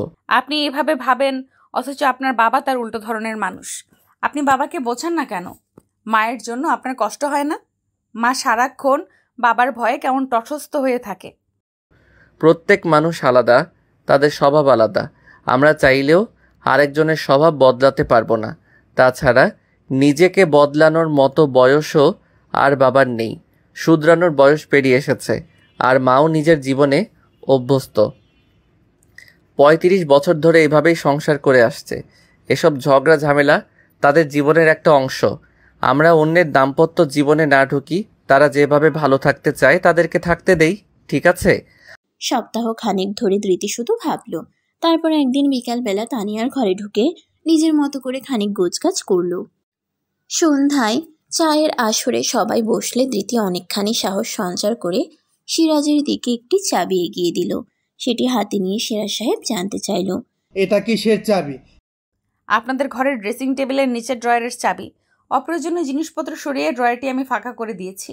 আপনি আপনার জরুরি কাগজপত্র ওখানে রেখে তালা দিয়ে দিবেন। চাবি রাখবেন নিজের কাছে, তাহলে প্রয়োজনের সময় খোঁজাখুঁজি করতে হবে না। তাছাড়া মায়ের বয়স হচ্ছে, স্মৃতিশক্তি দিন দিন কমে যাচ্ছে। কোথায় কখন কোন জিনিস রাখছে তা মনে রাখা কষ্টসাধ্য ব্যাপার। এমনিতেই সংসারে হাজারটা জিনিসের খোঁজ রাখতে হয় ওনাকে। কোথায় মশলা রাখা, কোনটা মরিচের পট, বস্তায় কতটুকু চাল আছে, কোন সবজি ফুরালো, পাউরুটির প্যাকেটের মেয়াদ আর কতদিন বাকি, কোন জামাটা ধোয়া, কোনটা ধুয়ে দিতে হবে, আজ কি রাঁধবো, কাল কোনটা রাঁধতে হবে।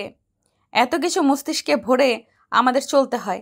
এর মাঝে 2-1টা ঘটনা ভুলে যাওয়াটা স্বাভাবিক। তাই বলছিলাম, আপনার জরুরি জিনিসপত্রগুলো আপনি নিজ হাতে একটু গুছিয়ে রাখলেন, তাহলে হারানোর সম্ভাবনাও রইল না। মায়ের উপর থেকে চাপটাও একটু কমলো। এমন অভূতপূর্ব ঘটনায় তানিয়া ও অর্ণিত দুজনেই হতভম্ব হয়ে তাকিয়ে আছে। সিরাজ সাহেব নিজেও নির্বাক। সিরাজ সাহেবকে হাতের থালুতে পড়ে থাকা চাবিটির দিকে তাকিয়ে থাকতে দেখে ধৃতির গলা শুকিয়ে গেল। রাগ করলো নাকি? জোরসে একটা ধমক দিলে ধৃতি এখানেই ভ্যাবে করে কান্না শুরু করবে। শুকনো গলায় একটা ঢোক গিলে ধৃতি আবারও বলল, এতে আপনাকে এক কাজ 2বার করতেও হবে না। আইডিয়াটা ভালো না বাবা? একটা চাবি রিংয়ে যে চাবিটা ভরে আমাকে দিও, এভাবে রাখলে চাবি হারিয়ে যাবে। কথাটি শুনে ঘর জুড়ে স্বস্তির নিঃশ্বাস ফেলল সবাই। তানিয়ার বুকের ভেতর থেকে যেন বিশাল বোঝা সরে গেল। মুখে খানিকটা হাসিয়ে দেখা দিতেই শুনল সিরাজ সাহেব বলছে, চা কোথায়? ঠিক সময়ে 1 কাপ চাও হাতে তুলে দিতে পারো না তুমি? ছুটির দিনে বাড়িতেই আছে অর্ণিত। সকালের নাস্তা খেয়ে বাবার সাথে বাজারে গিয়েছিল। পুরো সপ্তাহের বাজার করেছে। আজকের জন্য কেনাকাটা হয়েছে একটু অন্যরকম। অর্ণিতদের বাড়িতে প্রতি শুক্রবার দুপুরের পাতে গরুর গোস্ত জুটে। আজও তাই রান্না হচ্ছে। তবে আজকে একটু বাড়তি আয়োজন করতে সিরাজ সাহেবের আদেশে পোলাও রান্না হচ্ছে। ডিমের কোপ্তা, গরুর গোস্ত, মাছ ভাজি, সবজি, আবার স্যালাড। এত সব রান্নার আয়োজন করতে গিয়ে নাবিশ্বাস দশা ধৃতি ও তানিয়ার। ঘেমে নিয়ে একাকার হয়ে রান্নাঘর থেকে হন্তদন্ত হয়ে বসার ঘরে এলো ধৃতি। অর্ণিতের সামনে সোফার টেবিল একটি বড় স্টিলের প্লেট রেখে বলল, এগুলোর খোসা ছাড়াও। অর্ণিত অবাক হয়ে তাকালো। এখন তাকে রান্নাঘরের কাজ করতে হবে নাকি? তবে হতভম্ব চেহারাখানা ধৃতির চোখ রাঙানো দেখে স্বাভাবিক করে ফেলল সে। ধৃতি যেভাবে ছুটে এসেছিল সেভাবেই ফিরে গেল। রান্নাঘর থেকে ধৃতির গলার আওয়াজ শোনা গেল। খোসা ছাড়ানো হলে তাড়াতাড়ি নিয়ে এসো। ধ্যান ভাঙল অর্ণিতের। দ্রুত হাতে খোসা ছাড়াতে লাগলো। সিরাজ সাহেব পত্রিকার আড়াল থেকে উকি দিয়ে দেখল এখনো অর্ধেক মটরশুঁটি বহাল তবিয়তে রয়েছে। ছেলের এমন অপটু হস্তের কাজে সিরাজ সাহেব নিরাশ হলো। এভাবে খোসা ছাড়াতে থাকলে আজকে আর রান্না শেষ হওয়া লাগবে না। অর্ণিত নিজেও ব্যাপারটি অনুধাবন করতে পেরে দ্রুত কার্য সাধন করার চেষ্টা চালাচ্ছে। ছেলেকে এমন অথই জলে হাবুডুবু খেতে দেখে সাহায্যের জন্য এগিয়ে এলো সিরাজ সাহেব। পত্রিকাটি ভাঁজ করে টেবিলের উপর রেখে নীরবে প্লেট থেকে মটরশুঁটি তুলে নিল। নিজেও হাত লাগালো রান্নাঘরের কাছে। এক বৃহস্পতিবার সন্ধ্যায় চোখে গাঢ় করে কাজল দিতে দিতে ধৃতি জিজ্ঞাসা করল, আপনার বাইরে যেতে ইচ্ছে করে না মা? ধৃতির ঘরের বিছানার উপর পা ঝুলিয়ে বসে ধৃতির তৈরি হওয়া দেখছিল তানিয়া। ধৃতির কথায় ভ্রুকুচকে তাকালো, বলল, বাইরে বলতে?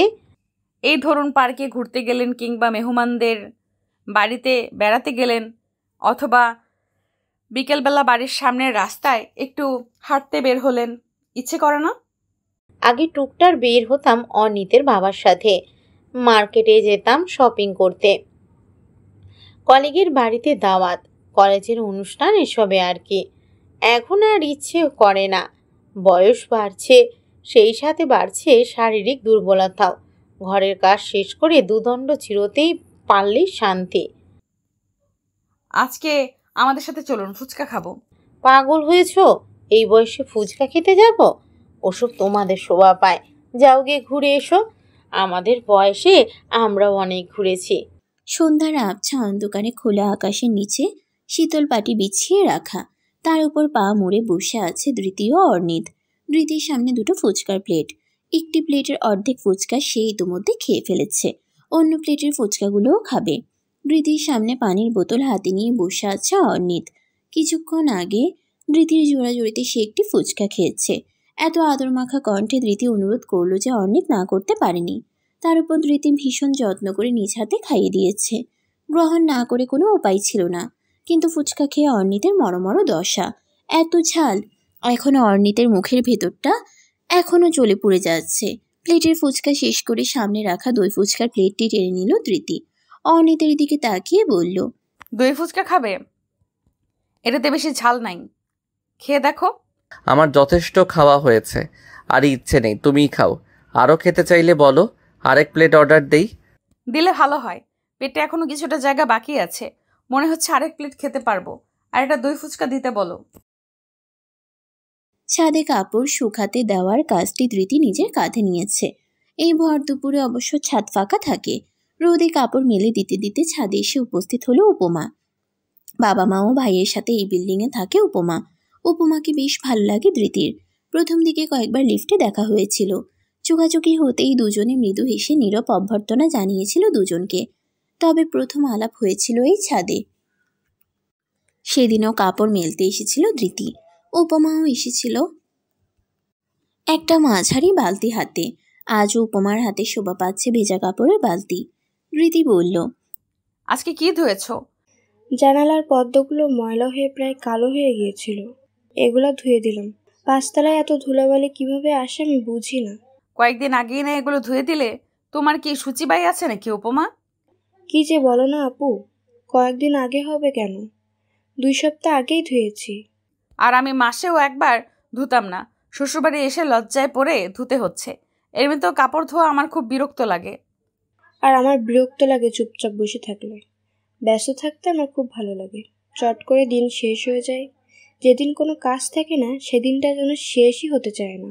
উফ, কি বিরক্তিকর। আজ কোনো কাজ ছিল না বুঝি?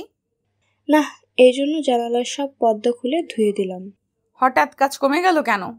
ফ্রিল্যান্সিংয়ের এই এক অসুবিধা, কখনো কাজ করে কুল পাওয়া যায় না, আবার কখনো কোনো কাজই পাওয়া যায় না। কি আর করার, এভাবে মানিয়ে নিতে হয়। তবে ফ্রিল্যান্সিং করে মজা আছে, কোনো বাধা ধরার নিয়ম নেই, অগাধ স্বাধীনতা। মন চাইলেই কাজ নিলে, না চাইলেই রিজেক্ট করে দিলে। কেউ তোমার উপর প্রেশার ক্রিয়েট করবে না। এই জন্য আমি তোমাকে বলেছিলাম আমাদের কোম্পানি জয়েন করে ফেলো। তোমার কণ্ঠস্বর মাশাআল্লাহ অনেক সুন্দর। তুমি কথাও বলো চমৎকারভাবে। 1 মাসে একটা কোর্স করে নিলেই হয়ে যাবে ভয়েস আর্টিস্টে। উপমার কথায় ধৃতি হাসে। সৃষ্টিকর্তা প্রদত্ত নিজের কণ্ঠস্বরের প্রশংসা এর আগেও শুনেছে, খুব একটা আমলে নেয়নি ধৃতি। কিন্তু প্রথমবার একান্ত সময় কাটানোর এক পর্যায়ে অর্ণিত যখন ফিসফিসিয়ে বলেছিল, তোমার কণ্ঠে অর্ণিত নামটা এত মধুর শোনায় ধৃতি। এই যে আবেশে বোধ হয়ে বারবার ডাকছো, আমার মনে হচ্ছে কোনো সঙ্গীত শুনছি। এই ডাক শোনার জন্য হলেও রোজ তোমাকে কাছে চাই। সেদিন ধৃতির নিজের প্রতি আত্মবিশ্বাস জাগে। অর্ণিত যেহেতু বলেছে তার মানে তার কণ্ঠস্বরে সত্যিই কিছু একটা আছে। উপমার সাথে পরিচয় হওয়ার পর সেও একদিন বলে বসলো, আপু তোমার কণ্ঠস্বর চমৎকার, এত মধুর শোনায়। তুমিও চাইলে আমার মতো ভয়েস আর্টিস্ট হতে পারবে। চেষ্টা করবে নাকি? আমি তোমাকে হেল্প করতে পারবো। এসে উড়িয়ে দিয়েছিল ধৃতি, কিন্তু উপমা থেমে নেই। প্রায়শই একই প্রস্তাব জানায় ধৃতিকে। আজ ধৃতি প্রকৃত জবাবটি দিয়েই দিল। চাইলেই কি করা যায় উপমা? বিয়ের আগে কত প্ল্যান ছিল, ক্যারিয়ার গড়ব, আয় রোজগার করব, বাবাকে সাপোর্ট দিব। কিন্তু এখন বাস্তবতার সম্মুখীন হয়ে রঙিন স্বপ্ন ভেঙে গেছে। সংসারের এত কাজ, এত ব্যস্ততার মাঝে সময় বের করা দায়। তারপর শ্বশুরবাড়ির লোকজনের অনুমতি একটা ব্যাপার আছে। বিয়ের পর মেয়েদের জীবনটা অনেক বদলে যায়। তুমি এখনো বাবার বাড়িতে আছো, তাই অগাধ স্বাধীনতা পাচ্ছ। যখন যা ইচ্ছে করছে ছাড়ছো, কাউকে জবাবদিহিতা করতে হচ্ছে না। কিন্তু বিয়ের পর দেখবে বাড়ির দরজায় পা দেওয়ার আগেই কতজনের অনুমতি নিতে হচ্ছে। কোথায় যাবে, কেন যাবে, কার সাথে যাবে, কখন ফিরবে, হাজারটা প্রশ্নের মুখোমুখি হতে হচ্ছে। ভাইয়াকে দেখে যথেষ্ট আধুনিক মুক্তমনা মনে হয়। আমার মনে হয় ভাইয়া তোমাকে পূর্ণ স্বাধীনতা দিবে। তুমি একবার ওনাকে বলেই দেখো না। সংসার কি শুধু তোমার ভাইয়াকে নিয়েই করছি? বাড়িতে শ্বশুর শাশুড়ি আছেন, ওনাদের মতামতের একটা ব্যাপার আছে। অর্ণিতকে বুঝিয়ে বলতে পারলেও আমার মনে হয় না আমার শ্বশুরমশাইকে বুঝিয়ে বলতে পারবো। উনি বেশ সেকেলে মানসিকতার মানুষ। তবুও তুমি একবার চেষ্টা করে দেখো, যদি তুমি চাও আর কি। জোর করছি না কিন্তু। তোমার থেকে ভয়েস ওভারের এত গল্প শুনেছি যে আমি নিজেও আগ্রহ বোধ করছি, কিন্তু এগিয়ে যাওয়ার সাহস হচ্ছে না। তবে নতুন সংসার শুরু করেছি, এমন কিছু করতে চাইছি না যাতে সংসারে ঝামেলা সৃষ্টি হয়। আরও কিছুদিন যাক, আর একটু বুঝে নিই, আর একটু গুছিয়ে নিই, তারপর না হয় চেষ্টা করব। ততদিন টিকে থাকুক তোমাদের ট্রু টিউন। উপমা যেভাবে দ্রুত পায়ে এসেছিল সেভাবে ফিরে গেল। অথচ ধৃতি ঘরে ফিরল ক্লান্ত পায়ে। সারাটা দিন কাটলো ক্ষয়ে ক্ষয়ে। মন থেকে কিছু চেয়েও তার পেছনে ছুটতে না পারার আফসোস থেকে জন্ম নেওয়া একটা দীর্ঘশ্বাস ধৃতিকে নিস্তেজ করে দিয়েছিল। ধৃতির পরিবর্তন নজরে এসেছে তানিয়ার। কয়েকবার জিজ্ঞাসা করলো, তোমার কি শরীর খারাপ লাগছে? শরীরটা একটু ম্যাচ ম্যাচ করছে, জ্বর আসবে কিনা বুঝতে পারছি না। আমি আগেই বলেছি এত কাজ নিজের কাঁধে নিও না। তোমার কি এসবের অভ্যাস আছে? একসাথে কতগুলো কাপড় ধুয়ে ঠান্ডা বাঁধিয়ে ফেললে তো। বারণ করেছিলাম, কিন্তু তুমি আমার কথা শুনলে না। এখন ভুগতে হচ্ছে কাকে, আমাকে না তোমাকে? কিছু হবে না মা, একটা নাপা খেলেই দেখবেন ঠিক হয়ে গিয়েছি। তবুও তানিয়ার দুশ্চিন্তা গেল না। সন্ধ্যায় আদা চা করে দিল। রাতের এঁটো থালা বাসনে হাত দিতে দিল না। পানি থেকে যথাসম্ভব দূরে রাখলো ধৃতিকে। ধৃতির উদাসীনতা খানিকটা আঁচ করেছে অর্ণিত। ব্যস্ত শিডিউলে ধৃতিকে খুব একটা সময় দিতে পারছে না বলে রাগ করেছে হয়তো। এই ভেবে রাতের বেলায় একটুখানি বেশি আদর দিয়ে পুষিয়ে দিতে চাইল। কিন্তু তাতেও যখন ধৃতির মুখের ক্লান্তি দূর হলো না, তখন ভাবতে শুরু করলো অর্ণিত। বুকের মধ্যে গুটিসুটি মেরে আশ্রয় নেওয়া ধৃতির এলোকেশে বিলি কেটে দিতে দিতে প্রশ্ন করল, কি এত ভাবছো বলো তো? কই কিছু না তো। কিছু একটা নিশ্চয়ই তোমাকে ভাবাচ্ছে। সারাদিন কেমন উদাস হয়ে ঘুরে বেড়ালে, এখনো মনে হচ্ছে গভীর ভাবনায় বিভোর। তেমন কিছু না। আমাকে বলবে না? এতটুকু কি বিশ্বাস অর্জন করতে পারিনি তোমার ভরসা হতে? পাঁচতলার উপমা মেয়েটার কথা মনে আছে? ওই যে মাঝে মধ্যে লিফটে দেখা হয়। চিনি। ওর কি হয়েছে? ওর কিছু হয়নি, ও একটা কোম্পানিতে জব করে। ওর কোনো এক বন্ধুর company, true tune. Voice over, voice artist নিয়েই ওদের কাজ। উপমা আমাকে বলছিল ওখানে ভয়েস আর্টিস্ট হয়ে ফ্রিল্যান্সার হিসেবে জয়েন করতে। তুমি কি কাজটা করতে চাইছো? এখনো সিদ্ধান্ত নেইনি, তবে খানিকটা আগ্রহ জমেছে। তুমি অনুমতি দিলে চেষ্টা করতে চাচ্ছি। এখানে আমার অনুমতির কি আছে? তোমার ইচ্ছে হলে করবে। তোমার আপত্তি নেই? মোটেও না। Do what you want to do, it's your life Dhriti. কিন্তু বাবা মা? ওনারা কি ভালোভাবে নেবেন? সেই বিষয়ে আমি নিশ্চয়তা দিতে পারছি না। এই ভয়টাই আমি পাচ্ছি। ভয় পাওয়ার কিছু নেই, মা আপত্তি করবে না, বাবা করতে পারে। আমি বাবার সাথে কথা বলে নিব, তুমি চিন্তা করো না। ক্লাস শেষ হওয়া মাত্র হুড়মুড় করে অফিস ত্যাগ করলো দিতি। অনিত বলেছিল যাওয়ার সময় উবার নিয়ে নিও, কিন্তু এত টাকা ব্যয় করতে ইচ্ছে হলো না দিতির। রোজ রোজ উবারে ফিরলে কতগুলো টাকা খরচ হয়ে যাবে, এর থেকে লোকাল বাস ভালো।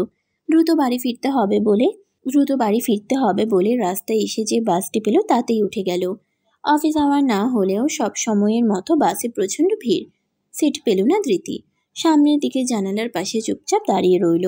বাস থেকে নেমে দ্রুত বাসার দিকে হাঁটতে শুরু করলো। সকালবেলা শাশুড়ির অন্ধকারাচ্ছন্ন মুখটি এখনো তাকে ভীত করে রেখেছে। বাসার কাছাকাছি আসতেই ধৃতি তাকালো 3 তলার বারান্দায়।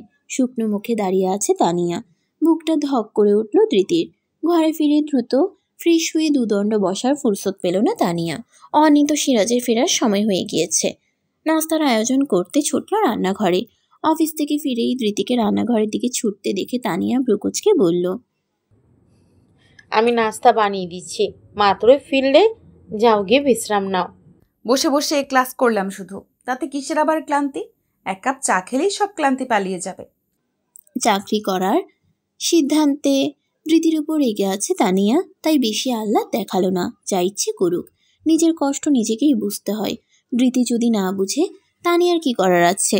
আজ প্রথম দিন বলে ঘেমে নিয়ে বাড়ি ফিরেও রান্নাঘরে এসে শাশুড়ির মন ভোলানোর চেষ্টা করছে। সেটা কি তানিয়া বুঝে না নাকি? অবশ্যই বুঝতে পারছে না। 2 দিন গেলেই ধৃতির আসল রূপ বের হবে। অফিস থেকে ফিরে গাইলিয়ে দিবে বিছানায়। আজ শরীর ভালো লাগছে না, কাল ক্লান্ত লাগছে, পরশু অফিস থেকে ফিরতে দেরি হবে। এসব তালবাহানা এখন চলতে থাকবে। রোজ সকালে ঘুম থেকে উঠে সকালে নাস্তা বানিয়ে দুপুরের রান্নায় তানিয়াকে সাহায্য করে তবেই অফিস যায় ধৃতি। বাসায় ফিরে দুমুঠো খেয়ে আবারও সংসারের কাজে ব্যস্ত হয়ে যায়। সন্ধ্যার নাস্তা, রাতের রান্না থেকে শুরু করে সব কিছুতেই তানিয়ার সাথে সাথে থাকে। ত্রুটি খুঁজে বের করার কোনো সুযোগ দেয় না কাউকে। ঘর সংসার সামলানোর পাশাপাশি অফিসও সামলাবে দেখাবে সে। তাই বলে যে ধৃতি ক্লান্ত হয় না তা কিন্তু নয়। মনের জোর, ভেতরকার জেদ তাকে অবসাদগ্রস্ত হতে দেয় না। যখনই ক্লান্তিতে পা দুটো থমকে যেতে চায়, ধৃতি নিজেকে বুঝায় আর মাত্র কয়েকটা দিন, 1 মাস কষ্ট করতে পারলে বাকি দিনগুলো রঙিন হবে, স্বপ্নীল হবে। মাসের শেষ সপ্তাহে প্রশিক্ষণের সাথে কিছু কাজ জুড়ে দেওয়া হলো, যার ফলে বাড়ি ফিরতে আরও দেরি হচ্ছে ধৃতির। অনিত অবশ্যই প্রায়ই ধৃতিকে সাথে নিয়ে বাড়ি ফিরে, তাই সন্ধ্যাবেলা একলা যাতায়াত করার ঝামেলা করতে হয় না ধৃতিকে। আজও মাগরিবের ওয়াক্ত পেরিয়ে বাসায় ঢুকলো ওরা। তানিয়া ছোটাছুটি করে সিরাজের কাপড় চোপড় বের করে দিচ্ছে, ব্যাগপত্র গুছিয়ে রাখছে। যা দেখে দীর্ঘশ্বাস ফেলে রান্নাঘরের দিকে গেল ধৃতি। ভাগ্যিস অর্ণিত তার বাবার মতো নয়। অফিস থেকে ফিরে নিজের কাজগুলো অর্ণিত নিজেই করে। নিজের কাজগুলোর পাশাপাশি ধৃতিকেও সাধ্যমতো সাহায্য করতে ভুলে না। এই যে ধৃতিকে রান্নাঘরে ছুটতে হবে বলে নিজে অপেক্ষায় থেকে ধৃতিকে ওয়াশরুম ব্যবহার করতে দিল, তাই তো ধৃতি এত তাড়াতাড়ি ফ্রেশ হয়ে রান্নাঘরে যেতে পারলো। ফ্রিজ থেকে দুধ বের করতে গিয়ে ধৃতি দেখল দুপুরের খাবার এখনো ফ্রিজে পড়ে আছে। বেশ কয়েকদিন ধরেই ধৃতি খেয়াল করেছে দুপুরের খাবারে বেশ অনিয়ম করছে তানিয়া, তাই আজ বলেই ফেলল, আপনি দুপুরে ভাত খাননি মা? খেয়েছি। কেন? ফ্রিজে ভাত তরকারি দেখলাম। খেতে ইচ্ছে করছিল না, অল্প একটু খেয়ে বাকিটা রেখে দিয়েছি। আজকাল আপনি বেশ অনিয়ম করছেন, এভাবে খাওয়া দাওয়া করলে অসুস্থ হয়ে পড়বেন। একলা খেতে বসতে ইচ্ছে করে না। ম্লান কণ্ঠে নিচু স্বরে উত্তর দিল তানিয়া। কি বলবে ভেবে পেল না ধৃতি, শুধু ফ্যাল ফ্যাল করে তানিয়ার দিকে চেয়ে রইল। ধৃতির মনে হয় সে শাশুড়ির আদলে একটি বাচ্চার সাথে জীবনযাপন করছে, যার মান অভিমান ধৃতিকে বুঝতে হয়, যার আবদার আহ্লাদ নিয়ে ধৃতিকে ভাবতে হয়। ধৃতির অবশ্য মন্দ লাগে না। জীবনের প্রথম স্যালারি পেয়েছে ধৃতি। টাকা হাতে পেয়ে আনন্দে আত্মহারা হয়ে কল দিল অর্ণিতকে। অর্ণিত তখন মিটিংয়ে, কল কেটে দিল। তা দেখে অধৈর্য হলো ধৃতি। দ্রুত মেসেজ টাইপ করলো, কল রিসিভ করো, জরুরি কথা আছে। সবার চোখ ফাঁকি দিয়ে কল ব্যাক করলো অর্ণিত। ধৃতি হড়বড়িয়ে বলল, শোনো, আমি স্যালারি পেয়েছি, ইন্টার্নশিপ সহ মোট 20,000 টাকা। কি যে ভালো লাগছে। কংগ্রাচুলেশনস। এতগুলো টাকা কি করব ভেবে পাচ্ছি না। কি করা যায় বলো তো, কিছু আইডিয়া দাও। কিছু কেনাকাটা করে ফেলো। কি কিনবো? তোমার যা কিনতে ইচ্ছে করছে। আমার নিজের জন্য কিছু কিনতে ইচ্ছে করছে না, বাকি সবার জন্য কিছু কেনা দরকার। কি কিনবো? এখন তো টেনশন হচ্ছে। এত টেনশন করার কিছু নেই, সময় নিয়ে আস্তে ধীরে ভাবো। রীতির এত সময় নিয়ে ভাবার ধৈর্য হলো না। প্রথম বেতন দিয়ে আজকেই কিছু কিনতে হবে, কিন্তু কি কেনা যায়? বাজার থেকে মিষ্টি কিনে দুপুরের দিকেই বাসায় ফিরল। মিষ্টির প্যাকেট হাতে নিয়ে ধৃতির কার্যকলাপে তানিয়া হাসতে হাসতে প্রায় গড়াগড়ি দেয়। এভাবে মিষ্টি নিয়ে বাড়ি ফেরার কোনো মানে হয়? ধৃতি অবশ্য সেসবে পাত্তা দিল না। গম্ভীর মুখে বসে থেকে বলল, সবার জন্য কিছু মিছু কিনতে হবে। কি কি কিনবো বুঝতে পারছি না, আপনি সাজেশন দিন। এখন এতগুলো টাকা মনে হলেও কেনাকাটা শুরু করলে দেখবা এসব কিছুই না। কিনবো না বলছেন, কিন্তু প্রথম বেতনে সবাইকে কিছু দিতে ইচ্ছে করছে আমার। দিতে ইচ্ছে করলে দিবে, তবে অবশ্যই সাধ্যের মধ্যে। মার্কেটে ঘুরে ঘুরে দেখো, কিছু না কিছু চোখের সামনে পড়েই যাবে। ঠিক বলেছেন, চলুন আমরা মার্কেটে যাই। আমি? হ্যাঁ। ওসব আমি পারি না। অনিত আসুক, ওকে নিয়েছিও। ও আসতে অনেক দেরি আছে, আপনাকে কিছু করতে হবে না, শুধু আমার সাথে থাকবেন। একা মার্কেট করতে আমার ভালো লাগে না। অনিতের আব্বু শুনলে রাগ করবে। বাবা কিছু জানতে পারবে না, উনি বাড়ি ফেরার আগেই আমরা চলে আসব। না না করতে করতেও ধৃতির জোড়াজুড়িতে কয়েক বছর পর মার্কেটে পা রাখলো তানিয়া। ধৃতির সাথে সে যেন ফিরে গেল যৌবনের দিনগুলো। মার্কেটে ঘুরে ঘুরে অনেক কেনাকাটা করলো। ধৃতির বাবার জন্য আতর, মায়ের জন্য বোরকা, দানিয়ার জন্য জুয়েলারি, দোয়েলের জন্য ব্যাকপ্যাক, দোতলের জন্য খেলনা কিনে তখনই কুরিয়ার করে কুমিল্লা পাঠিয়ে দিল। সিরাজের জন্য অফিস ব্যাগ, অনিতের জন্য মানি ব্যাগ, তানিয়ার জন্য পার্স কিনলো। কিন্তু অনেক ভেবে চিন্তেও নিজের জন্য কেনার মতো কিছু পেল না। তানিয়া অবশ্যই নিয়ে খুব বকাচকা করলো। সবার জন্য কিনলো, অথচ নিজের জন্য কেন কিছু কিনলো না? এসব কেমন ব্যবহার? রীতির সাথে তানিয়ার সম্পর্কটা আজকাল একটু বেশি গাঢ় হয়েছে, অনেকটা বন্ধুত্বপূর্ণ সম্পর্ক। এতে অবশ্য ধৃতির ভূমিকা ছিল বেশি। শুরু থেকেই সম্পর্ক জোরদারের উপর গুরুত্ব দিয়েছিল ধৃতি। সেই তুলনায় তানিয়ার আচরণ ছিল খানিকটা শীতল, যা ধৃতির উষ্ণ অভ্যর্থনায় ধীরে ধীরে স্বাভাবিক হয়ে ওঠে। ধৃতির আগমনে তানিয়ার একঘেয়ে জীবন খানিক রঙিন হতে শুরু করেছে। ঘরবন্দি তানিয়া এখন সবাইকে লুকিয়ে মাঝে মধ্যে বেরিয়ে পড়ে ধৃতির সাথে। কখনো হাঁটতে বের হয়, কখনো বা মার্কেটে গিয়ে কেনাকাটা করে। গলির মোড়ে সবজি কিনে, চায়ের কাপ হতে আড্ডা বসায় ছাদে। রোমাঞ্চকর অনুভূতি হয় তানিয়ার। আজ ধৃতির একটা রেকর্ডিং আছে, সব মিলিয়ে 1-1.5 ঘন্টার কাজ। সকালবেলা অর্ণিত সিরাজকে বিদায় দিয়ে ধীরে সুস্থে ঘরের বাকি কাজ গুছিয়ে 11টার দিকে তৈরি হতে শুরু করলো ধৃতি। চোখে কাজল আঁকতে গিয়ে হঠাৎ থেমে গেল। ছুটল তানিয়ার ঘরে। গোসল থেকে মাত্র বেরিয়েছে তানিয়া। ধৃতি বলল, মা চলুন আপনাকে আমার অফিসে নিয়ে যাই, আমি কোথায় কাজ করে দেখে আসুন। কিন্তু ধৃতির এমন প্রস্তাবে তানিয়া আজ একটু বেশি অবাক হয়ে গেল। হতভম্ব হয়ে তাকিয়ে রইল ধৃতির পানে। ধৃতি তাড়া দিয়ে বলল, ঝটপট রেডি হয়ে নিন। তুমি পাগল হয়েছ? আমি তোমার অফিসে গিয়ে কি করব? আমার অফিস দেখবেন, মস্ত বড় বিল্ডিং, সামনে একটা সুন্দর বাগানও আছে। ক্যাফেটেরিয়ার কফিটা দারুণ, আপনাকে খাওয়াবো আজকে। তুমি ওখানে কাজ করবে আর আমি বসে বসে মাছি তাড়াবো? দরকার নেই বাবা, তুমি যাও, গিয়ে নিজের কাজ করে এসো। অনিতের আব্বু জানলে আর রক্ষে থাকবে না। কেউ জানবে না, মাত্র 1 ঘন্টার কাজ। উবার নিয়ে যাব, কাজ শেষে একটু ঘুরে ফিরে আবার উবারে চলে আসব। ধৃতির জেদের কাছে বরাবরের মতো হেরে গেল তানিয়া। সত্যি সত্যি চলে গেল ধৃতির অফিসে। তানিয়ার আগমনে অফিস জুড়ে হৈ হৈ পড়ে গেল। কলিগের শাশুড়িকে পেয়ে সবাই লেগে গেল আদর আপ্যায়নে। তানিয়া ভেবেছিল দিদি যখন রেকর্ডিং করবে তখন সে একলা বোর হয়ে যাবে, কিন্তু ঘটনা ঘটল তার উল্টোটা। একদল যুবক যুবতী নিজের কাজ ফেলে আড্ডা জুড়ে দিল তানিয়ার সাথে। তানিয়াও গল্পপ্রেমী মানুষ, মুশকুল হয়ে রইল আড্ডায়। ভালোই মন্দে দেখতে দেখতে অনেকগুলো মাস কেটে গিয়েছে। জীবনের পাতায় নতুন নতুন সুখের স্মৃতি জমা হয়েছে। মাঝে মধ্যে খুব অবাক লাগে ধৃতির। অর্ণিতের মতো জীবন সঙ্গী পেয়ে নিজেকে সৌভাগ্যবতী মনে হয়। রাতের খাবারগুলো টেবিলে সাজিয়ে দিয়ে ধৃতি বলল, এখানে সব রেখে গেলাম, সময় মতো ডিনার করে নিয়েন মা। সেই সব নিয়ে তোমার এত ভাবতে হবে না। এমনভাবে বলছো যেন তুমি আসার আগে আমি সংসার সামলাইনি। তানিয়ার এই খোঁচা মেরে কথা বলার স্বভাবে অভ্যস্ত হতে যথেষ্ট বেগ পেতে হয়েছিল ধৃতিকে। শুরুর দিকে খুব মন খারাপ হতো, কিন্তু দীর্ঘদিন পর্যবেক্ষণের পর ধৃতি বুঝল তানিয়ার কথা বলার ধরনটাই এমন, বাচ্যভঙ্গিতে মাধুর্যতার অভাব। তাই ধৃতি এখন কিছু মনে করে না। তানিয়ার কথা এড়িয়ে গিয়ে বলল, ফিরতে দেরি হলে আপনারা ঘুমিয়ে পড়িয়েন। সব গুছিয়ে দ্রুত পায়ে শোয়ার ঘরের দিকে গেল ধৃতি। অর্ণিত নিশ্চয়ই অপেক্ষা করছে। পাঞ্জাবি পায়জামা পরে বিছানায় হেলান দিয়ে বসেছিল অর্ণিত। ধৃতিকে দেখে উঠে দাঁড়ালো।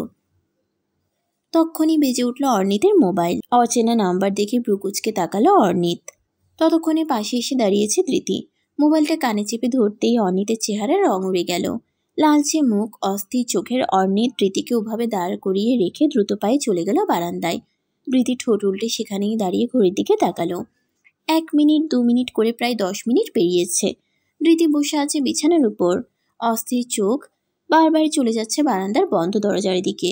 কিছুক্ষণ পর বারান্দা থেকে ফিরে এলো অর্ণিত। তবে ধৃতির উচ্ছ্বাস কোথায় যেন হারিয়ে গেল। অর্ণিতের ছাইবর্ণ মুখটা দেখে বুক ধকধক করে উঠল। কোনো ঝামেলা হলো না তো? ধৃতি কিছু জিজ্ঞাসা করার আগেই ক্লান্ত স্বরে অর্ণিত বলল, আমরা ফুচকা খেতে অন্যদিন যাই। এই পরিস্থিতিতে ফুচকা খাওয়ার কথা ভাবছেও না ধৃতি। সদা হাস্যোজ্জ্বল অর্ণিতের ছাইবর্ণ চেহারা দেখে ধৃতির শখ আহ্লাদ সব বিদায় নিয়েছে। সে ঝটপট দাঁড়িয়ে অর্ণিতের হাত দুটো ধরে প্রশ্ন করল, কি হয়েছে তোমার? এমন দেখাচ্ছে কেন তোমাকে? তেমন কিছু না। বললেই হলো। নিশ্চয়ই কিছু হয়েছে। কে ফোন করেছিল? কি বলল? অফিসের ঝামেলা, তুমি বুঝবে না। সিরিয়াস কিছু না, ঠিক হয়ে যাবে। আমরা অন্যদিন যাই, ঠিক আছে? সেসব পরে দেখা যাবে। আগে তুমি এখানে বসো, একটু রিল্যাক্স হও। পানি খাবে? ধৃতি দৌড়ে গিয়ে 1 গ্লাস পানি আনলো। কড়ালিকারের চা বানিয়ে দিল। অনেকক্ষণ অর্ণিতের পাশে বসে থাকলো। কিন্তু অর্ণিতের চিন্তাগ্রস্ত মুখমণ্ডলে কোনো পরিবর্তন হলো না। বাইরে যেতে নিয়েও না যাওয়ায় বেশ অবাক হলো তানিয়া। পরদিন সকালে অর্ণিতকে দেখে এমনই মনে হয়েছে ধৃতির। গত রাতের মুশরানো মানুষটিকে সকালবেলা সতেজ প্রাণবন্ত দেখে খুশি হবে নাকি অবাক হবে বুঝতেই পারছিল না ধৃতি। এই মানুষটিকে দেখে কে বলবে গতকাল অনেক রাত পর্যন্ত বিছানায় অস্থিরভাবে এপাশ ওপাশ করে কাটিয়েছে।